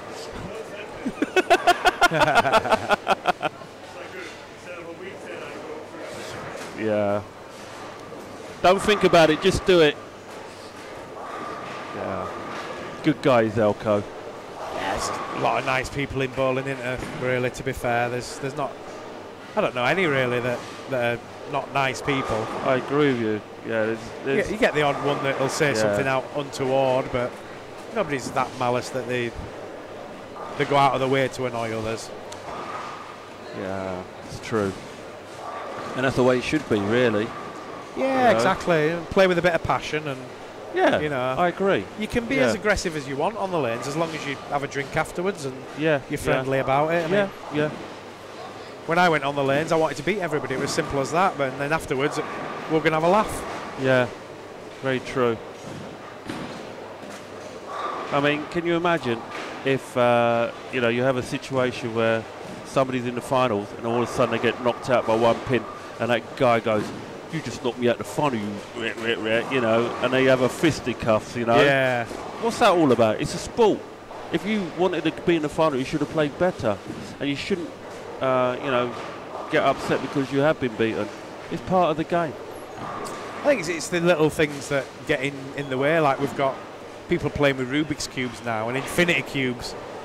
Jacob were playing with an infinity cube in the PBA final last week, and it was clicking away. And the court, Jesper saying, I can hear it clicking all the time, and kind of reminded you of Bottlegate with Sean and Belmo a few years ago, where he's taking a drink and clicking the bottle sort of thing. Bottlegate? Bottlegate.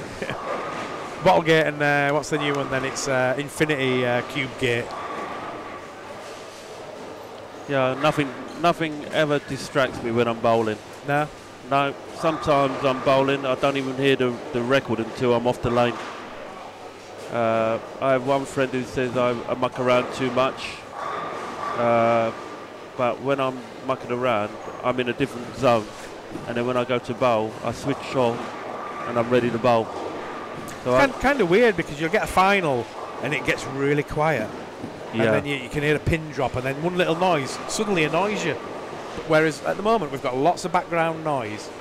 And you know, it could be somebody shouting all the rest of it. Nobody's actually taking any notice of it. But then when it goes a little bit too quiet, you start noticing everything. Elko's got a double. Elko's got a double. Elko's got a double. La la la la la la la. Selwyn, you ledge. Selwyn, you ledge, says Sean Tullett. Cheers, Sean. Frankie's back. Paul Edson's back. Hazel McQueen. Hi, Hazel. Steph Hale, Mark Russell. Welcome back, everybody. Please share the web address far and wide on Facebook and on YouTube. Hello, Hazel. Hope you're keeping well. Simon, what would 87, 212, 242, 256? Nice bowling, Getting Simon. better. Getting better. Yeah. 260 now. See, this is the bloke I want to have a fight with, because he's going to knock me down a peg on the list. So I'll see you outside, Simon. You've just got to stay in the top 10 of the senior men, though, haven't you, really, to make it through to that final? I would have thought. Okay. How many go through in the seniors? 4. Oh, right, there's only 4 go through. Yeah, so if I'm 4th, right, so yeah, I'm the last man. You've got to be in the top 4. Yeah. Hey, is Taurus Torgerson in your division now? He could be. That's a fault. What is it, 50 or 51? Or I'm sure he's 50 this year. Or could be, yeah. Yeah. That'd be a bit scary. Yeah, if he's in there. Yeah. Great person to beat. Definitely. To win it. Definitely. Well, he's coming this way. Tory. Oh, he's not listening to us. He's not bowling well. It looks of it. He's got, I don't know. He's seen that face before. Yeah. Oh, on the other lane. We'll find out off somebody. Yeah. Well, Greffer will know.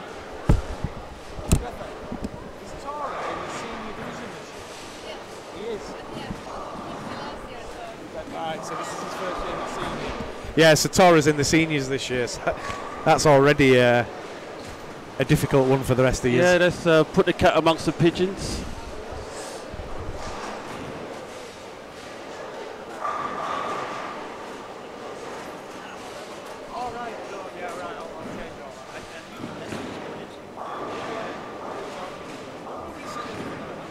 Yes, Craig, I will try and get it sorted next quad. I know where to stand, how to throw the ball now. Thanks for helping me out earlier and pointing out the differences in the lanes between both ends. I appreciate that. And I'll try and throw 1300 tomorrow. I'll dedicate it to you.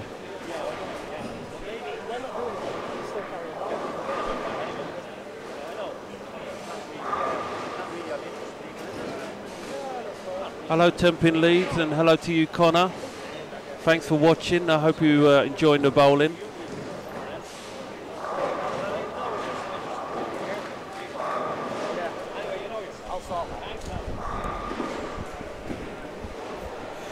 Craigie Farr Selwyn got it sorted now.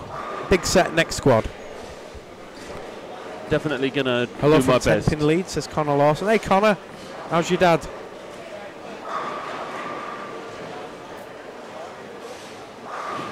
And Craigie Farr says, anytime, fella. Oh, dear. So you just got cleared up. Sean just came up there. We've got to clear something up. Simon and I won't be doing the streaming next year, but the streaming is continuing, as is the Irish Open. So we're saying it's our final year. It's not the final year of the tournament or anything. This is going to go on forever, probably. But there'll be a different team doing the streaming next year. Do we know who? When they've done the deal, probably. Right, okay. It's under wraps. under discussion, I would think. Yeah. There's not many teams out there that do live streaming now anyway, so... I know one other person, but I won't mention any names. There's not too many of them out there. No. But yeah, they'll be streaming next year, as there will be an Irish Open, as there will be another winner next year. When I was in Sofia, the streaming there was very, very good. You could see the predictive scores coming in and the leaders. They don't do commentary on that though, do they? No, it's just it's like a webcam, but the actual system's quite good. Yeah, and it's just the predictive scoring was just immense. I was like, wow. So I struggle to tune into some live streaming when there's no commentary. I agree with you. I just find it, I'm just watching a webcam. I'll wait for the results. Yeah. But having said that, I bet there's other people that, little Johnny's gone out to a tournament and they want to see him play, and they don't really care about the audio. They just want to see little Johnny throw a strike, Yeah.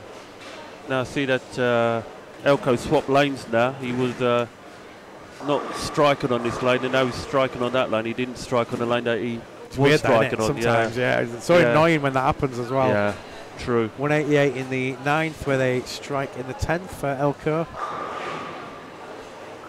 They're all bowling well, actually. There's just 1-2 opens in the entire 4 games. Yeah. With about 3 I can see.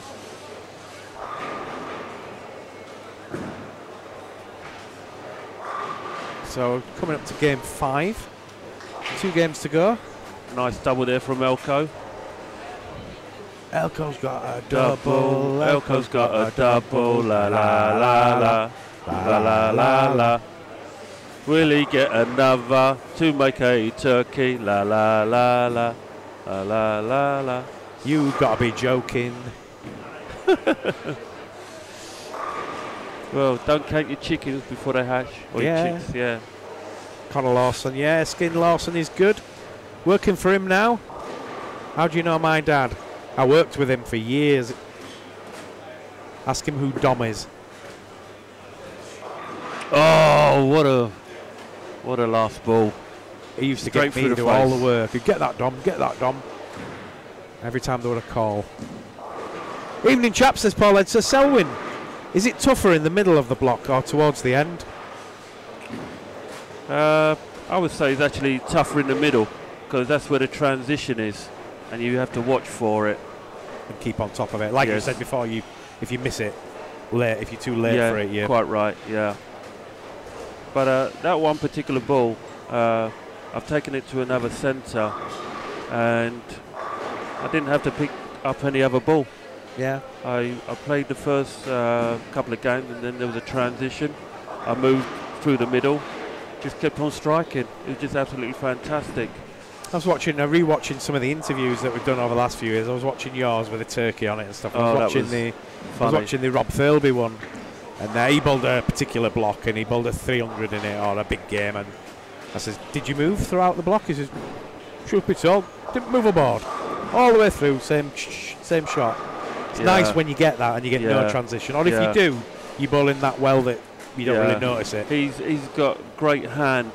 He's got a great hand that can do various things. Yeah, he's a lot like Martin Larson's like that. He's got good touch on the hand.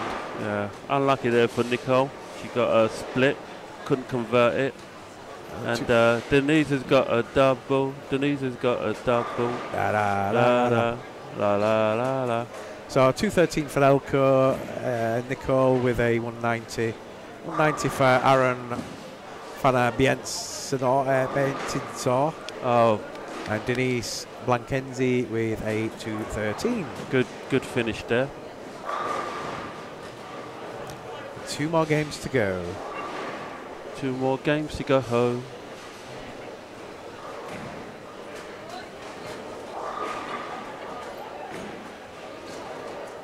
No other comments. Keep your comments and chat coming in. If you just joined us, you're watching the 31st Irish Open live from the Leisureplex Bowling Centre in Stillorgan, Dublin, Ireland. My name's Dom Gall from TalkTemping.net, and with me is the one and only Selwyn Morgan. Hello. Selwyn Anthony Morgan, isn't it? It is, yeah. Not that I often mention my middle name, but it's there. You can find me easily on Facebook with my middle name. You don't see a lot of Selwyns. to be fair. Hardly any. Hardly any. I mean, the only ever Selwyn I knew was like one called Selwyn Froggitt. Yeah, a lot of people. Years ago, they all call you Selwyn Froggitt. No.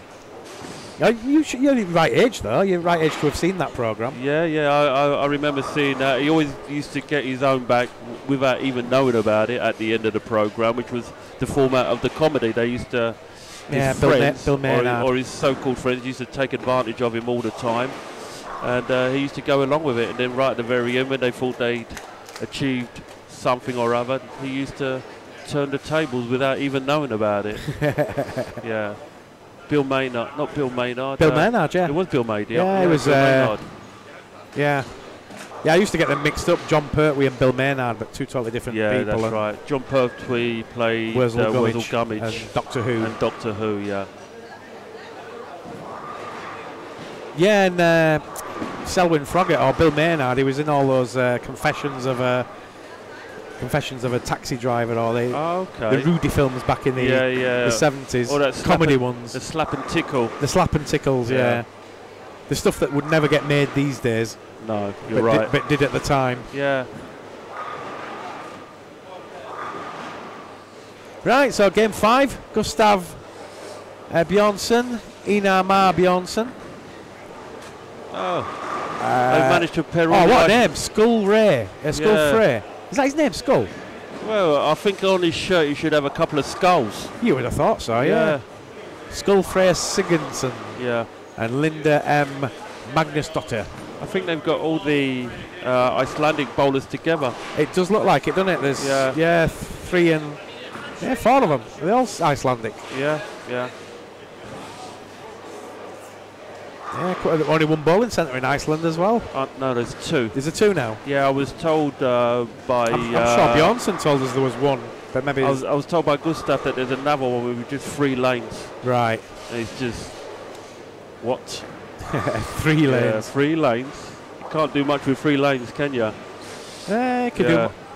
I don't know, I wouldn't mind 3 lanes in my bedroom or in my house. So there can't be that many people in the town that go there to bowl. You know, you turn up and says, sorry, all the lanes are booked. Oh, darn it, I was going to bowl tonight. Maybe, indoor sport, they're probably really popular. It's probably pretty good. Well, when it's cold, maybe, yeah. And in Iceland, that they go half a year where it's complete darkness all the time almost, and then the half a year when it's a complete light, it never gets dark. Yeah. It's a 24-hour summer. Is it a 24-hour day? Something like that. It's one or the other, isn't it? Yeah. Or both even. Uh-huh.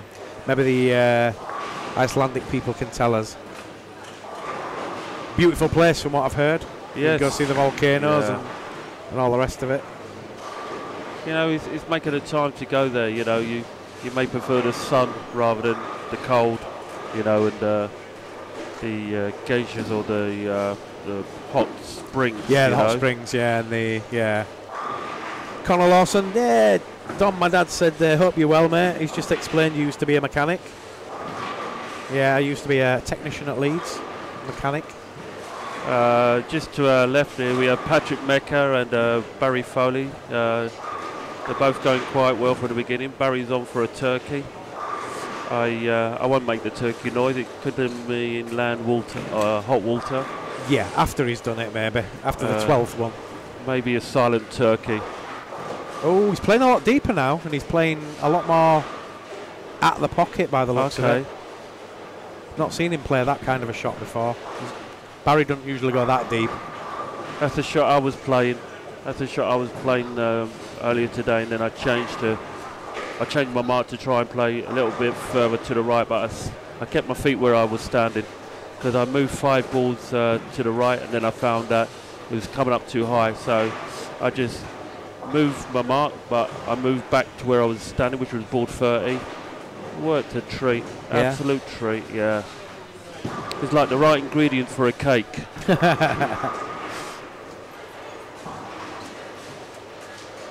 You know, sometimes you discover a good shot quite by mistake, like you're going for a spare. You thought, oh, that looks pretty good for a strike line, that. And then you find, you know, you can strike anywhere on the lane.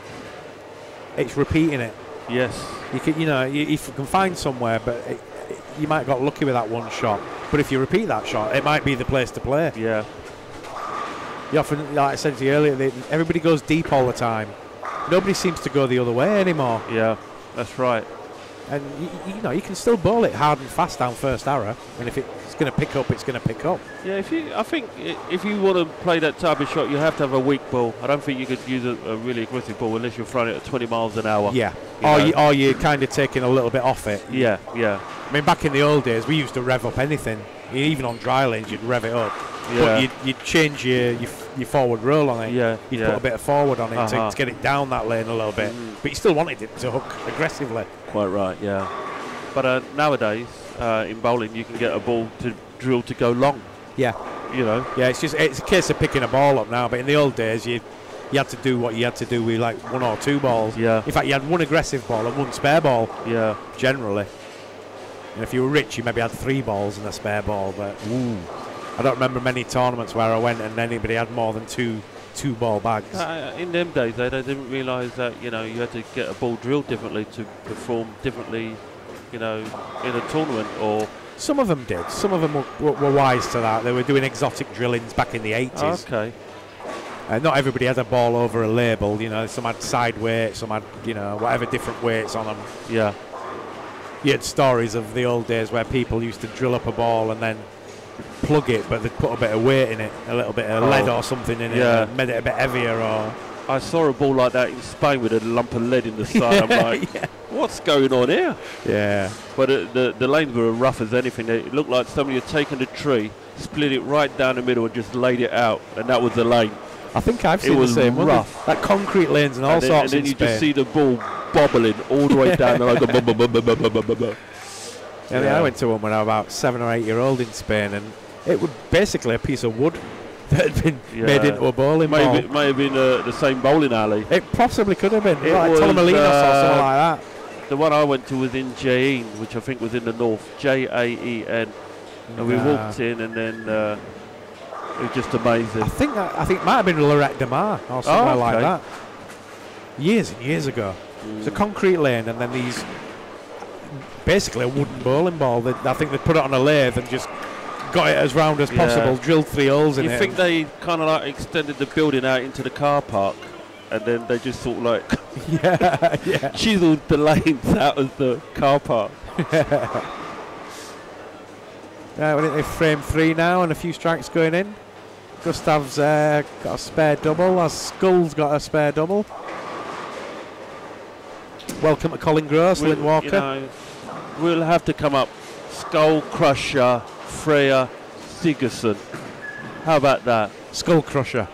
Skull Crusher, Freya Sigurdsson. Yeah, that's what we're going to call him from now on. Skull Crusher. Saves us sort of like mentioning the rest of his name. Come on, Skull Crusher. Come on, Skull Crusher. Yeah, have that. I'll have to give him a sticker later because I can't do the turkey, but...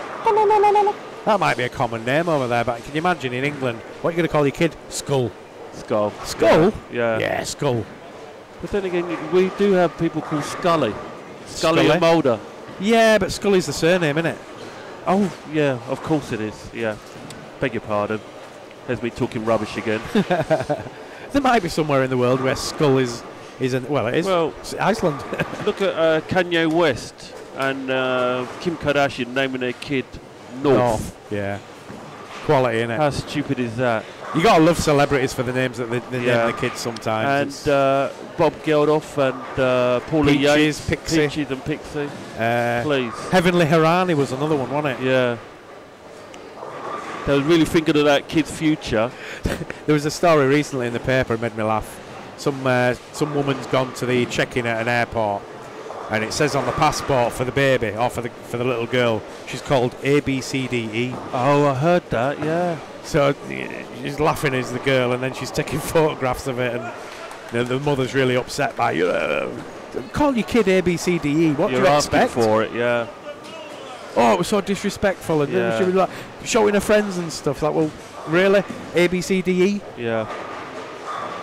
But also, you got the song by Johnny Cash, "My Name Is Sue." Can you imagine that? He goes, "I did that to make you tough in the world." Marion's a men's name as well, though, isn't it? Yeah. One John Wayne called Marion. I think his original name was Marion. And then you had Shirley Crabtree. Yeah. Big Daddy, the wrestler. Yeah. Leslie is a male and female name. Yeah, that's right. Just spelt differently. Patrick's going great guns at the moment. I'm not going to jinx him. Nah, don't talk about him. Leave him alone. Yeah. We won't even mention him. Is he on the lanes? He is, yeah. Yeah. He's holding the bowling ball and he's letting go of it.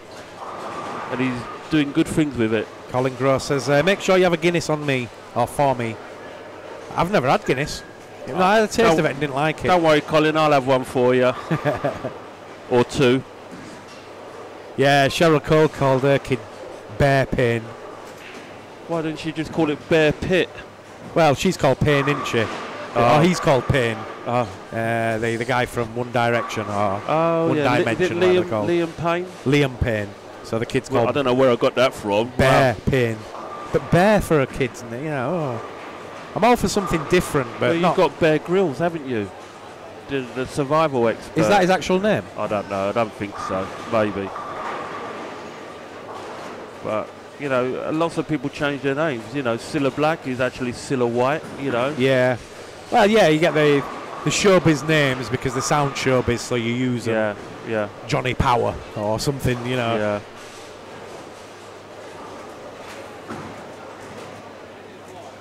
Some kind of strong name. So if name. you try to sue somebody, like Tom Cruise, you say, I'm going to sue Tom Cruise. You go to court, goes, is your name Tom Cruise? Goes, no, that's just my stage name. What? Yeah, it's just my stage name. It's not my real name. So I can walk out of here now because you're suing Tom Cruise, and Tom Cruise is not my real name. So there. Tom Cruise isn't his real name, is it? No. It was called something else. Yeah, I couldn't tell you. I'd have to get There Google. was a program on that about Scientology the other week, and it mentioned his name as being something else. Yeah. All right, Skull has got another one then. Spare and 4 in a row. He's going very well. He's crushing those pins. Skull is crushing the pins. Skull's crushing the pins. He's a skull crusher. He's a pin pusher.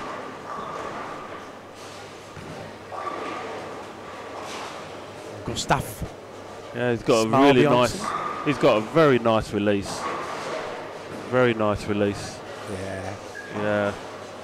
Nice release with a good ball standing in the right place. Good combination. Look at that. Starfish is in 7th heaven. He is actually flying at the minute, isn't he? 290 pace. Yeah, I think he's inspired. He must be. Yeah, great bowling there from Gustav as well. It's almost like they're insular. They're bowling all together. It's almost like they're on an island. Yeah. They're not worried about what's going on around them. They're all bowling together, and they're kind of like feeding off each other, because they're all friendly, and they're enjoying themselves, and that's why they're bowling so well. Well, that's it. They all want each other to make the final. Yes, they're pushing each other. They may be on a split. Maybe the Icelandics are all on a split. Whoever makes it to the final and makes the cash, they all get a bit. Or Yeah. Big Boys Bowling Club do that. Yeah. They're from Bracknell in Berkshire, and they pull all their prize money together. They use it to enter tournaments and transportation, that kind of thing. And that's great. If you've got a few players in a team that all earn their money, throughout the year, it's fair, isn't it? If you've got one guy that's better than everybody else, then he's a bit of a mug for giving it all away, maybe. But very nice of him. Yeah. If you're the best and the others are not, and you're winning it all and you're still sharing it, that's cool. Cool thing to do. Yeah. There's a group of guys here. There's Karen Salama. And you got Larry Sipila. Yeah. And you got Timu. I think there's 3 or 4 of them. And I'm thinking did they split all their money? Because Karen did very well at the Bullmaster, and he bowled the 300. Is he going to split that 300 with his 3,000 with his friends? I've seen it in tournaments a lot when the top two made the final and they were best mates, and they've already decided they're going to do a split. Yeah.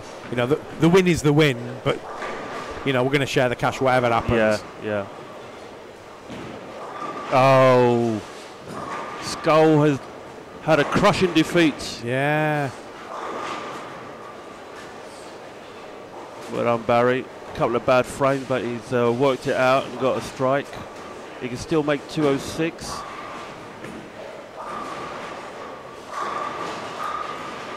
Barry might be suffering from what he did last time. He started off really brightly in the first 3 or 4 games, and then it kind of tailed away towards the end. Transition lost him a little bit. Yeah. I think if something's working, though, you shouldn't try and push harder. Just keep going. Oh, goal. Oh. Goalkeeper had no chance. Not a chance in hell. Keep your comments in chat coming in. Come on, Starfish, says Yvonne Mecca. He's doing very well. Watch your right-hand side of the screen and you'll see his ball go down the lane now. Now. Oh, my goodness. Oh, and then 2 more, Patrick. Oh.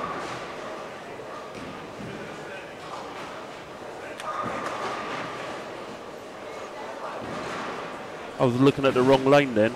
I actually thought you got 9. That's why I said, oh my goodness. Yeah, I wondered what you're on about. I thought you were talking about somebody else then. Somebody maybe hit me on the head. I got confused. I've got about 3 more frames to go in this featured match. And then we've got 1 more game to go in the block. We're with Patrick Starfish now. Going for a 290. Oh my goodness, and again. What a great bowler. Yeah. Yeah, I wonder what he's had in the other games, but that's certainly a good one. Well, he's got to come past it so we can ask him. We can. You know what? Every single shot has been bang in a pocket. Really, really great shots. No flimsy strikes and late falling pins. It's the thing about Patrick, when he's good, he's good. When he won Malta that year, he was untouchable. Right. And then he came the next year, and the pressure of that, I think he missed the cut. Right. Or he only just made the cut. He was a bit of extra pressure on him. Oh. Yeah, that was really good. 289 for Patrick Mika.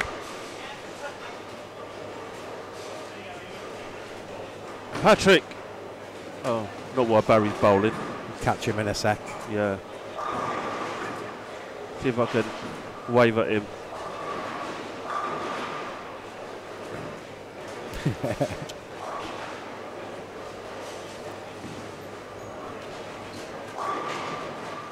Barry, come up a little bit higher, left a single pin. We'll finish with about 186 if he spare strikes. 186 is not too bad with 2 opens. I like to think I've rescued the game slightly if I can make a good game with 2 opens. Because technically the way I look at my game, which was from a long time ago when I used to keep a scorebook, I'd like, oh, I've got 140 again. I go, oh, I've got 4 opens. Okay, keep bowling. Oh, I've got 3 opens. Oh, I've got 153. So when I bowl a 160, I go, okay, I've only got 2 opens. So then if I have 3 opens in a game and I get a 180, I've obviously covered those opens with a couple of doubles. So I think that I've done pretty well to get away with a good game or semi-good game with 3 opens. Yeah. If that makes sense to everyone. It's kind of like kidology. It's kidology, you know. It's not as bad as what it looks. You got to tell yourself that sometimes, you know. You've just bowled a 132 and you're like, oh, it's all right, it's all right. Yeah, yeah. Otherwise, you know, you're going to get angry. Yeah. Yeah, you're going to be fuming with a 130 these days, though. I've seen it plenty of times where somebody's gone 230, 230, 130. Or the other way around, 130, 230. I think James Wigmore bowled a 121 today. Did he? And then that's 299. 1391. Yeah.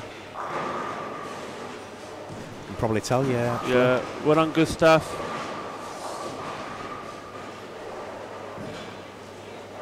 189, 229, 192, 214, no. 299, 268. It might have been another block then. Yeah, I think maybe they showed somebody else who made a 120. Patrick! What were your other games? Give us your sheet. Your mum's on. So Patrick's had 202, 205, 246, 212 and 289. So he's 154 over now. So that was 202, 205, 246, 212, 289. Well done, Patrick. 154 over. He's been 125 over. So he's got 1325, but he's about, yeah, he's a bit higher than that at the moment. Patrick.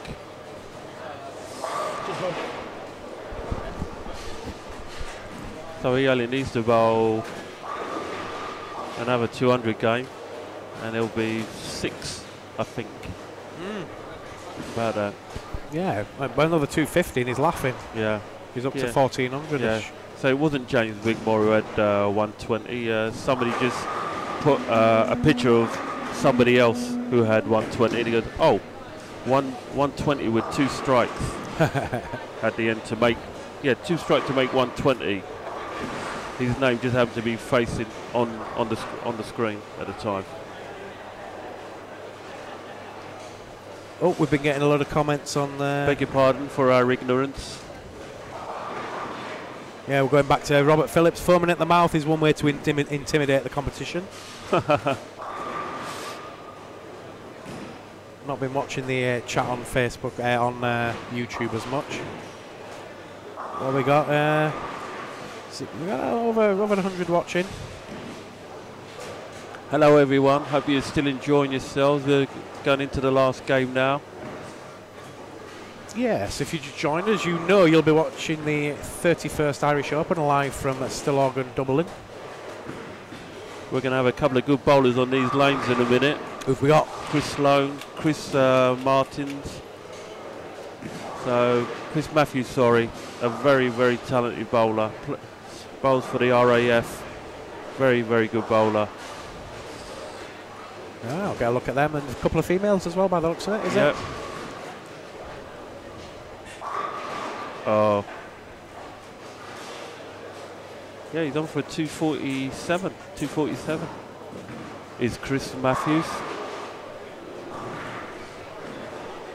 Oh yes, we got Sophie Anderson, is it? Sophie Anderson? I'm not sure. I didn't see a squad list. Oh, Rasmussen. Sorry, Rasmussen. Yeah. That's a shame for Skull Crusher because he had a good game going there. Yeah, 222 in the end. Could easily have been 260. Yeah, easily. I'm gonna suggest that Skull Crusher. Skull Crusher. I think it's a good nickname.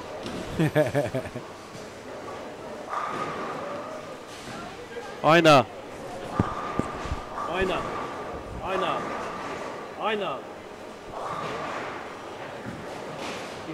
Call your friend Skull Crusher. Skull Crusher as a nickname. Yeah. Name's Skull Crusher.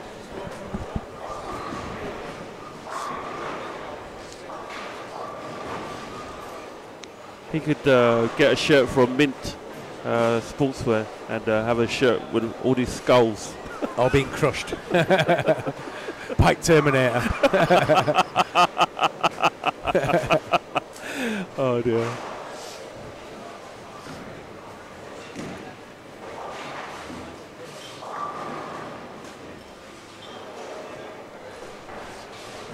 Chris giving us a smile, showing us all his pearly whites. Yeah, he's happy today, isn't he? Yeah.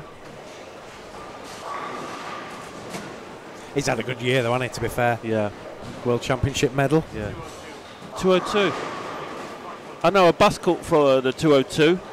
I know a bus at 202. Go from Charlton Bandstand all the way to Crystal Palace. Single decker bus. Oh. Yeah, that end is, yeah.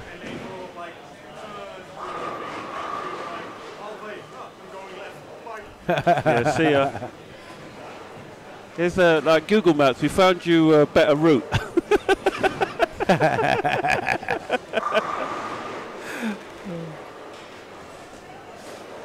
Right, I'm just going to go to the little boys' room. I'll be back in a minute. We'll leave you in the capable hands of Mr. Selwyn Morgan.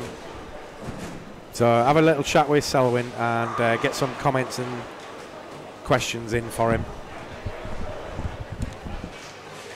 Enjoy.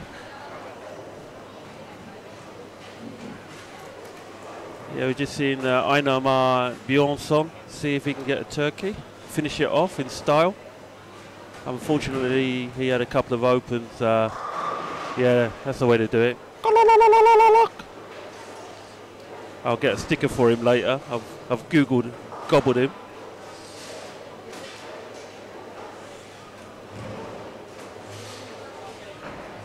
Now stepping into the arena, we have Chris Sloane from Ireland, one of Ireland's best bowlers, and also we have Chris Matthews, English lad, very good bowler.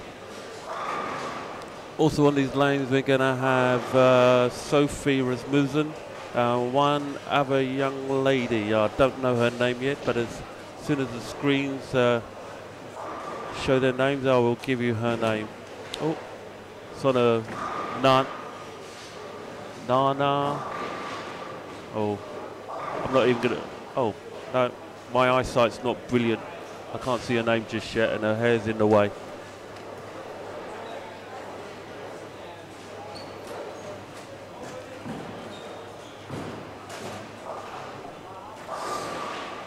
Right, just getting ready now for the screens to switch over.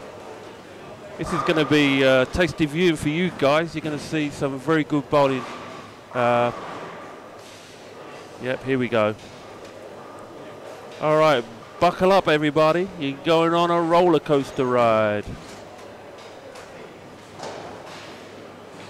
Hello, somebody's already got a turkey without even bowling. I don't know what that's all about. Oh, that was from the last game, beg your pardon. Okay. On lane 9, we've got Christopher Sloane, Sophie Rasmussen. On lane 10, we've got Chris Matthews and Nana Holm.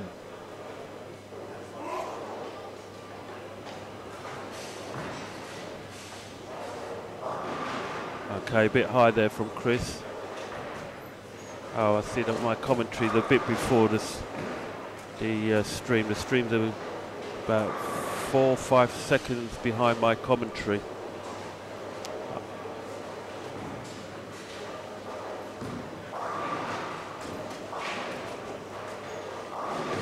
Ooh.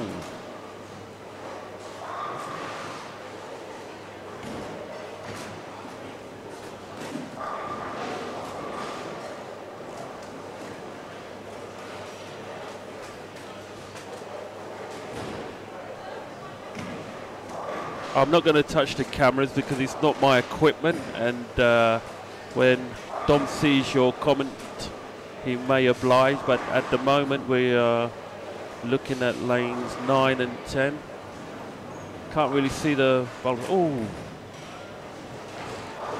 can't really see the other bowlers.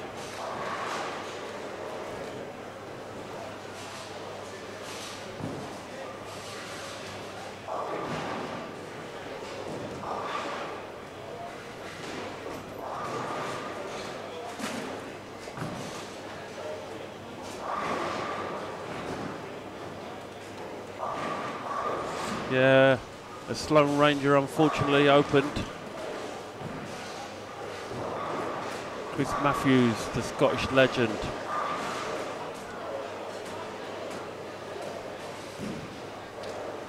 Not sure if he's ever played for Scotland. Maybe that's a question to be asked after he's finished bowling.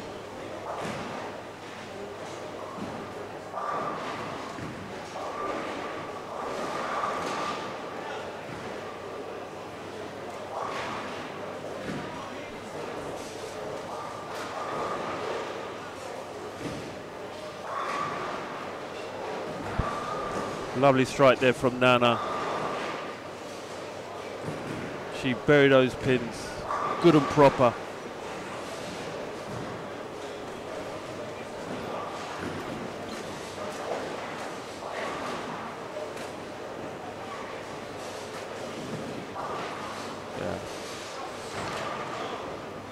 done, Sophie.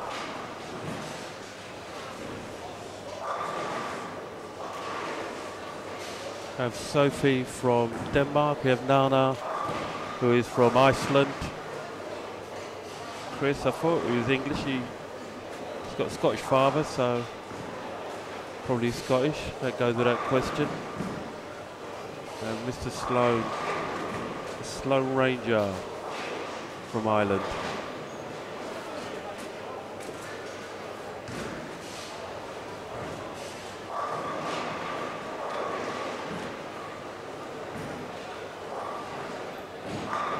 Wow, great shot from Chris. You're going to see that in a minute, guys. Playing deep through the middle, right out to about ball 10. Yeah.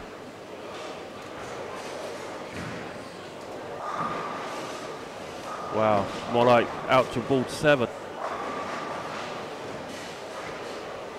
This is how you spare the 3-10 split, everybody. Whether you're two-handed or one-handed, great shot.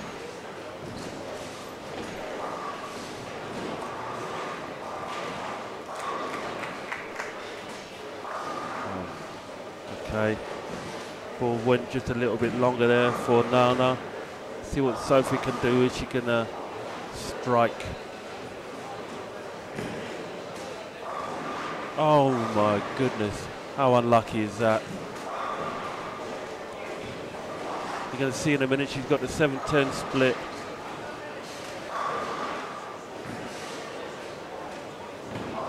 It looked good all the way up until that point. And I had one earlier today, so I know exactly how she feels. You let go of the ball, you think it's good, and then that happens. One for the team, but you never know. She might actually spare it, catches it right. I've done it. Oh, there you go. If that had ricocheted a bit more, that could have gone down. Very unlucky. Hopefully she can learn from that and don't leave it again.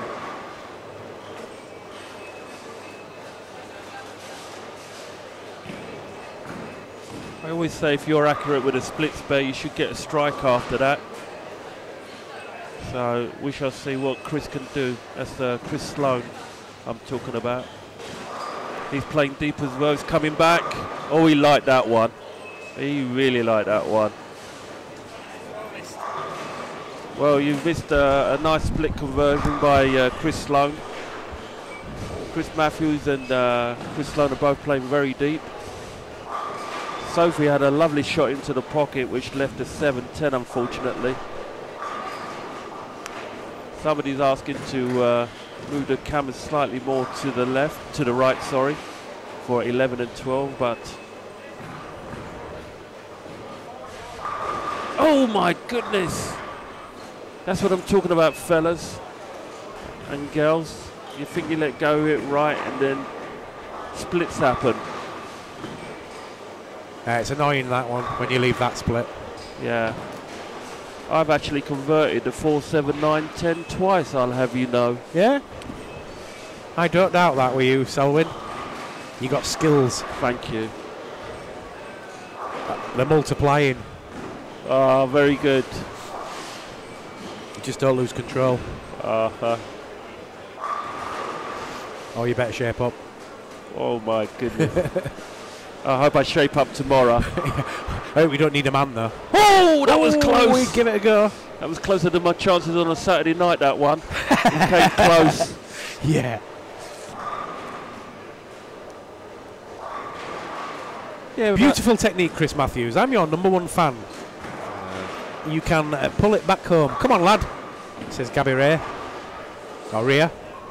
The thing about that attempt is that that's doable. Yeah. You just look at the pin and you try and play the 7 pin and catch the 4 pin on the way. That's all I think about.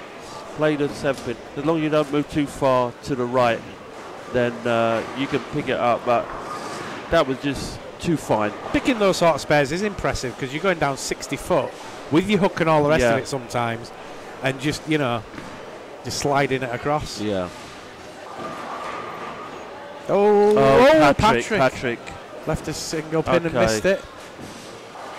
That's the trouble you get, though. You get a pair where you can't miss. Yeah. And then you hit a pair where you haven't really changed anything, but it just disappears. Yeah, I think the lanes are different, past 10 to the lanes on, beyond 10. And that's a difference. I wouldn't be surprised if most of the leagues are down this end of the house, possibly. Yeah. You often get that in the open plays 1 to whatever, 1 to 7, 1 to 8, regular. And then the leagues are kind of 7 to 18, maybe. Oh! Can you believe that? That was unreal. You're going to see something in a minute. This could have been a 7-10 split, but watch what happens. Bosh. Oh, the last 2 pins to fall. Double messenger. Yes. I had a lily once that fell. Yeah? Yeah, I couldn't believe it myself. I don't know what knocked him down. I only ever left one lily, I think, in my life, and I left it in a tournament in Scotland on my last shot. Oh. And missed the cut by 3 pins. Oh. Oops. Excuse me for getting in your way, young lady. You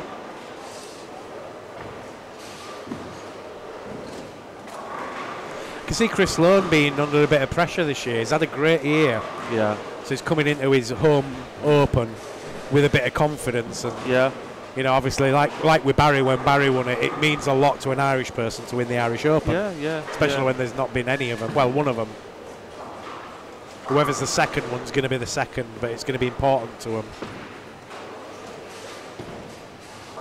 You would think in his lifetime, Chris is going to win this event at some point, but then he comes up against some really good world players when they come down here. Quite right. His best mate for one, Mr. Simonson. Yes. And he's quite capable with it. And his girlfriend. Yeah. She can hammer him. Yeah. I think Bernice Lim is very possibly going to be a female winner this year. It's going to be between her and maybe one of the Dutchies. Yeah. Probably Nicole again. I'm not sure which English girls are coming over this week. Well, Danny Hopcroft is here. Yeah, I haven't seen her bowling for a while, long time. Yeah, I haven't seen her. She can play for a long time. I remember watching her against Jenny Wegner down in Strood in a tournament, and it was strike for strike. It was just incredible. Yeah. It was quality bowling, absolute quality. Yeah, the girl can play. Yeah. And Jenny just edged her out. Or was it the other way around? Yeah, it was the other way around. Danny did win, yeah. It was just like blow for blow, and then one of them had to blink, and it was Jenny that blinked. Yeah. It was amazing. Some really good female players, though. Yeah. Even without the pins, you struggle to beat them. Yeah.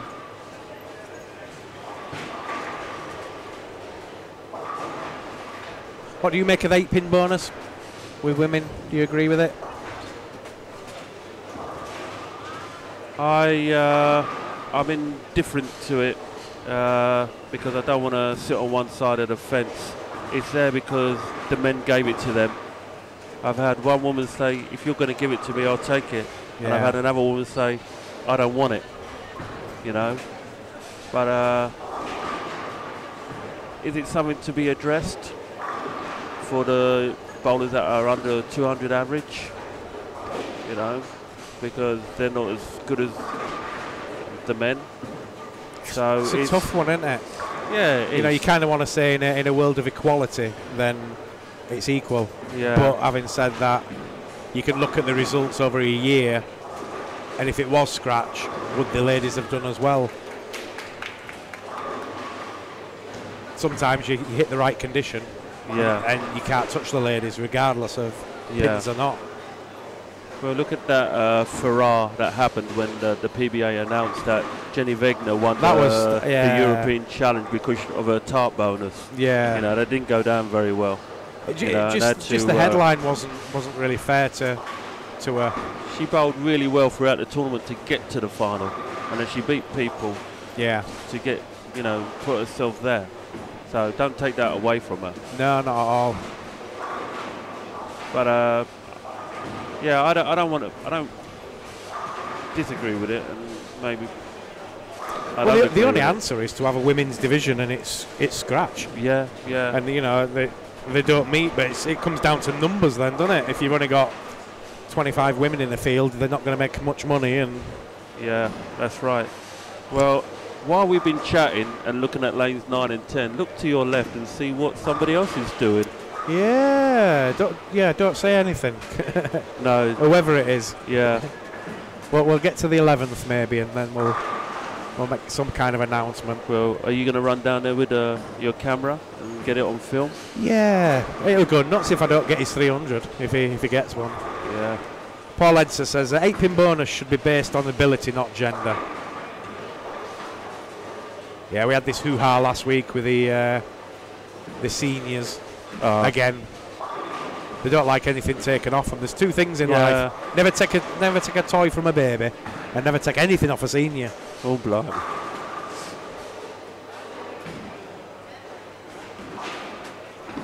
Yeah, the argument was we've got this new database coming out, and it's going to be scratch only, as it should be. But then there was an argument that the seniors aren't going to get in because they have age bonus. Yeah. Which is basically a handicap. Yeah, it is. You can't have handicap in a scratch database. Yeah, but when you have a tournament open to youth, women, men, and seniors, the women get 8, the juniors get 5, and then you have the seniors with their age bonus. What chance do some of the adults have? Yeah. Well, the example everybody uses is Ron Oldfield in seniors. He's getting 15 pins already. And he's averaging 10 pins more than everybody else to start with. That's right. But having said that, when you get to the seniors, it's participation as well. It's not so much, obviously there's good players that want to win things and all the rest of it. But if you've got 70 or 80 people want to play, that's only going to help your prize fund, isn't it? Yeah. So, even it out best you can with a little bit of age bonus so everybody's happy. And yeah. You start with handicaps in juniors and you end with them in seniors, and then everything in between should be scratch. Yeah. Wow. Wow. 8 in a row for this particular person.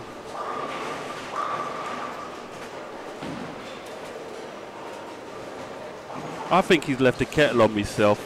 Yeah. And he doesn't want to leave it. Don't say that. His parents' house burnt down yesterday. Yeah, he maybe left the kettle on. I think he explained a burning ember jumped out the fire or something. I really don't know, and it's a real crying shame that that's happened. Yeah, well, luckily they got out anyway, and the pets got out and they saved the thing. Apart from the goldfish. The goldfish, they couldn't get to the goldfish. The flames and smoke, that kind of thing. It's a shame, isn't it? But, a lot of people have lost their pets. I've seen it on Facebook. And a pet is part of the family. Oh, God, yeah. You know what I mean? And a pet brings a lot of... Some people have pets because they don't want kids. Yeah. And it basically is a kid. Yeah. But then they only, dogs, cats, they only live for, 15, 20 years at most. You're going to have a few of them in your lifetime if you like animals. Yeah, but you're not going to treat the dog like a immaterial object. You're going to give that dog love. And the dog's going to return the love, in its own way. They become your friend, don't they? Yeah. They're always there for you. They never judge you, and you just got to feed them. Chris Matthews well done, Chris. 4 in a row there on the featured pair. Well done, mate. Yeah. Nana Home, Chris Sloan, and Sophia Rasmussen. Come on, Sophie, get going. Yeah, well done.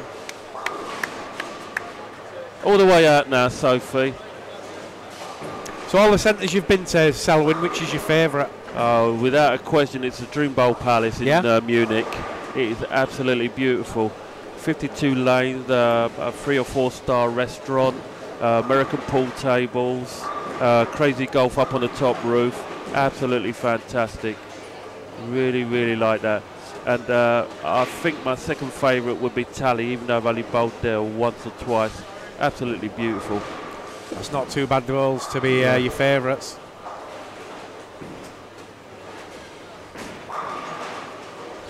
Oh, well, we single pin. Yeah, so Simon Shepherd's was on the front 8. He's just left a single pin. But we didn't want to jinx him. Yeah. he's admitting that he made a slight error with his hand release, and that's why he got 9. But it was only 9 and not a split, because sometimes people do try too hard, you know. Those last 3 shots in a 300 are the hardest. Yeah. You know, it's... Well, no, I said the last 3, the last 5. You know, when you get to about 8 onwards, you've almost done it in your mind. You're close. It's like that one little thing that's going to cost you. But it all depends how you handle the pressure. Yeah, exactly. And the more times you do it, the less pressure there is. Yeah. I mean, lots of times when we're bowling in my team, they say, "Oh, we're going to hang you." You know, you go, "You're going to hang me." I go, "Yeah, I bet you're feeling the pressure now." I said, "I don't feel pressure." You know, so I've actually struck out quite a few times, you know, turkeyed out. And it's not a 300 game, it's just an ordinary game, and I've struck out. Yeah. I did it last Thursday, and I actually drew on handicap with the other guy, and it was like personal point, and my other teammate did exactly the same, but he had the better score, and the other woman had a larger handicap, and they actually drew on 234, and I drew 193, although I bowled a 184, and I wasn't thinking, oh, I need a turkey. I just played my game. Yeah. And then all of a sudden I looked up, and there's 4 people that have drawn. You know, so we only got half a point each. I found it hilarious. I got a weird sense of humour anyway. Oh dear. Yeah, a few single pins getting missed by players now. Yeah. Been a long day for some of them, maybe. Yeah, I think so. Yeah. This is what I was talking to you about, keeping your mental game up. You know, maybe drinking water, maybe an energy supplement. You know. When you think about it, bowling is a really energy sapping sport, isn't it? You think about a 15-pound ball, you're bowling it up, you know, a good 10 or 12 times in one game, and then you're going to do it for another 6 of them. Yeah. It's like you going to the gym and you're weightlifting. You're throwing weights, aren't you? Yeah. Shot putting along the ground. Yeah. And then to see the ladies doing it, who, you know, people, you know, they'll admit they're not as strong as men, some of them. Yet they can handle it, you know, easily. And kids as well. Kids these days. Just fearless. Yeah.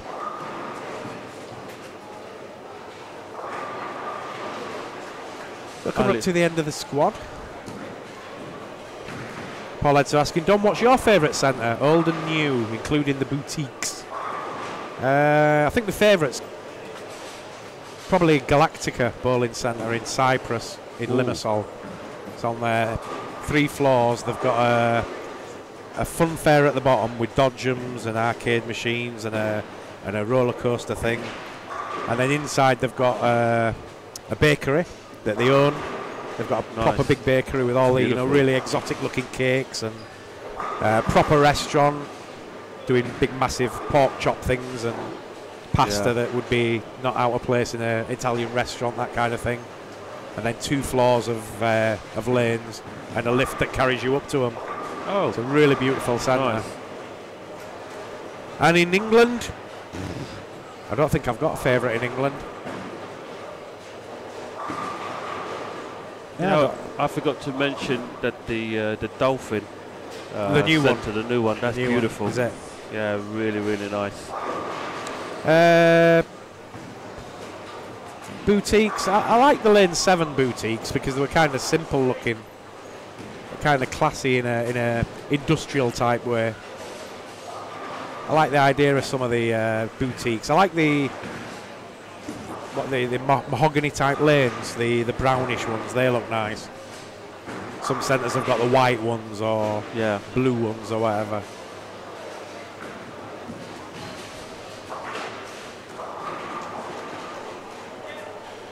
Yeah, I don't think I've got a favourite English centre as such. Peterborough I used to like. Back in the day when Peterborough first opened, the outside-inside type thing there. Is that the one on New Road? Or is it the one on the industrial on the estate, I think. I've never been there. Yeah, I remember in like the early 90s, the new chic thing was to have everything looking outdoor, but you were indoor. Yeah. So they'd have the walls where it looked like it was shop fronts and stuff, and you were outside effectively, but you were in, really. Yeah. Well, Patrick was 154 up before the last game. He just bowled a 181, so that'd take away 819. Now we've got some big news. Timmy Mack's joined us. Oh, hi Tim. We're going to be testing tomorrow, Tim, to see if this Skype call's going to work, and then we'll get in touch with you if it does. Because we want to have Timmy Mack come on and do some commentary from wherever he is in the world. Oh, fantastic. He's in the States, just recovering at the moment from leg surgery or knee surgery. Yes, yes. He's got a big, massive scar down his leg, so he's recovering at the moment. But he's missed, as always. But if we can have him part of the show, I think we're going to give it a go. We'll be testing that tomorrow, Tim. I'll let you know kind of tomorrow evening probably. And then we'll arrange a time when it's possible to do it, possibly. So about a frame away from the end of this squad 6. I've been Dom Gall and he's been Selwyn Morgan. And we're back for one more squad tonight, which Simon will be doing commentary on, and you're welcome to stay as well if you like, if you want to do more commentary later. I'd have a break now, obviously, you've been chatting for a bit. Yeah. But if you fancy coming back on, you're always welcome, Selwyn. Thank you. Chris is having one of them, I'll forget this block, I think. I'm not sure what he was on leading into this game, but he's only going to finish with I think he's accepted that, you know, this isn't a great game, and and that's the way to be. You know, don't get out your pram, just keep plugging away. I say that about Chris. He's matured a lot in the last few years. He's becoming the player you know he's going to be eventually. Yeah.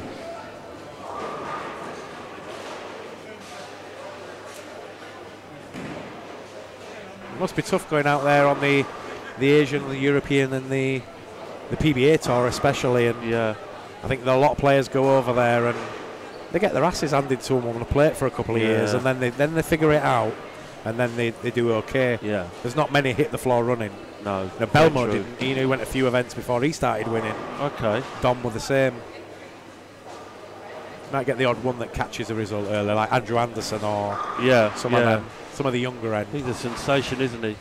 Yeah, absolute sensation. Yeah. But it's difficult then, because you're a sensation for 6 months and then you don't win for another 6 months, and all of a sudden you've got a monkey on your back. Well, Bill O'Neill had not won a tournament since 2015. Yeah, but he just won the Hall of Fame. But look at all the players that he's playing against. Yeah. There's so many good players can win an event, so it's not unusual to go 3 years without a title, because look at the people that actually won them. Your Kyle Troops and your Don Barretts and your EJ Tacketts and stuff. And they were hot at the time, then they drop off a little bit. Sean Rash before them, really hot. They all get family, they have a kid, that kind of thing, and it kind of brings you back down a little bit, and then you're not as hungry as you were when you were a kid, sort of thing. But yeah, all credit to everybody that goes on the tour. It's a difficult life, I'm sure. Yeah. Not knowing if you're going to get paid this week. And for all that work, you've worked all week, and then all of a sudden you miss a spare and you've not really made much money. John Brady says, thanks guys. 3 thumbs up from Timmy Mack. Elko, beer it is. Cheers. Miss you all at the Irish Open, says Timmy. Yeah, you're missed as well, mate. So 176 for the Sloane Ranger, 159 for Sophia Rasmussen. Chris Matthews with a 211. And Nana. What a cool name, Nana. Yeah.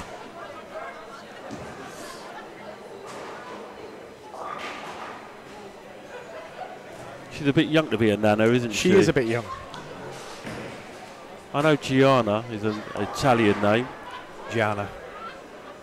Well bowled, Chris. I don't think he heard me, but... Chris, well bowled, mate. Well done. Right, so we've just got 1 frame to go, and then that's it for this squad. As I say, Simon will be back at 9 o'clock with the next squad. Are you watching? I'd like to say hello to Ali from Chris. He's saying hello. Wishing you all the best. Oh.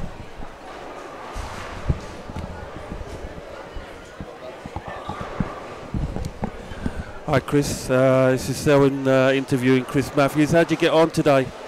Started off pretty strong in the first couple of games and then kind of tailed off in the middle games, just a lot of nines coming about. Right. But after that, just started stringing the strikes back again and finished off strong for 140 over. So. Oh, lovely. Yeah, it's happy very with good. That. Yeah, well done. Really happy. When you started to struggle, was it because you was down on lanes 1 and 2, something like that? Because it's a different part of the centre to the rest of the other end. The bottom half of the centre, that's where I had like 2 O's. Yeah. Wasn't really stringing a lot, but I'm not sure if it was the bottom half or just a bit of transition in the middle of the block. I'm not sure, but just happy to get it back and then hit some good scores towards the end. You look solid. You look absolutely solid. Cheers. Yeah, well done. Cheers. Yeah. Right, Selwyn, it's been a pleasure. Thanks for coming on. Thank you for having me. And like I say, you're welcome back anytime you want. Cheers. Simon's going to do it on his own later on, so he might need some help at some point. But okay, if you can or somebody else, we'll get somebody in. Right. But all right then. Thanks a lot then. Cheers, you're welcome. welcome. We'll see you all later, folks. At 9 o'clock for the next squad. And we'll be back again in the morning, 8 o'clock. I'll be back. So thanks for watching. All right, see you later, everyone. Have a good evening. Take care.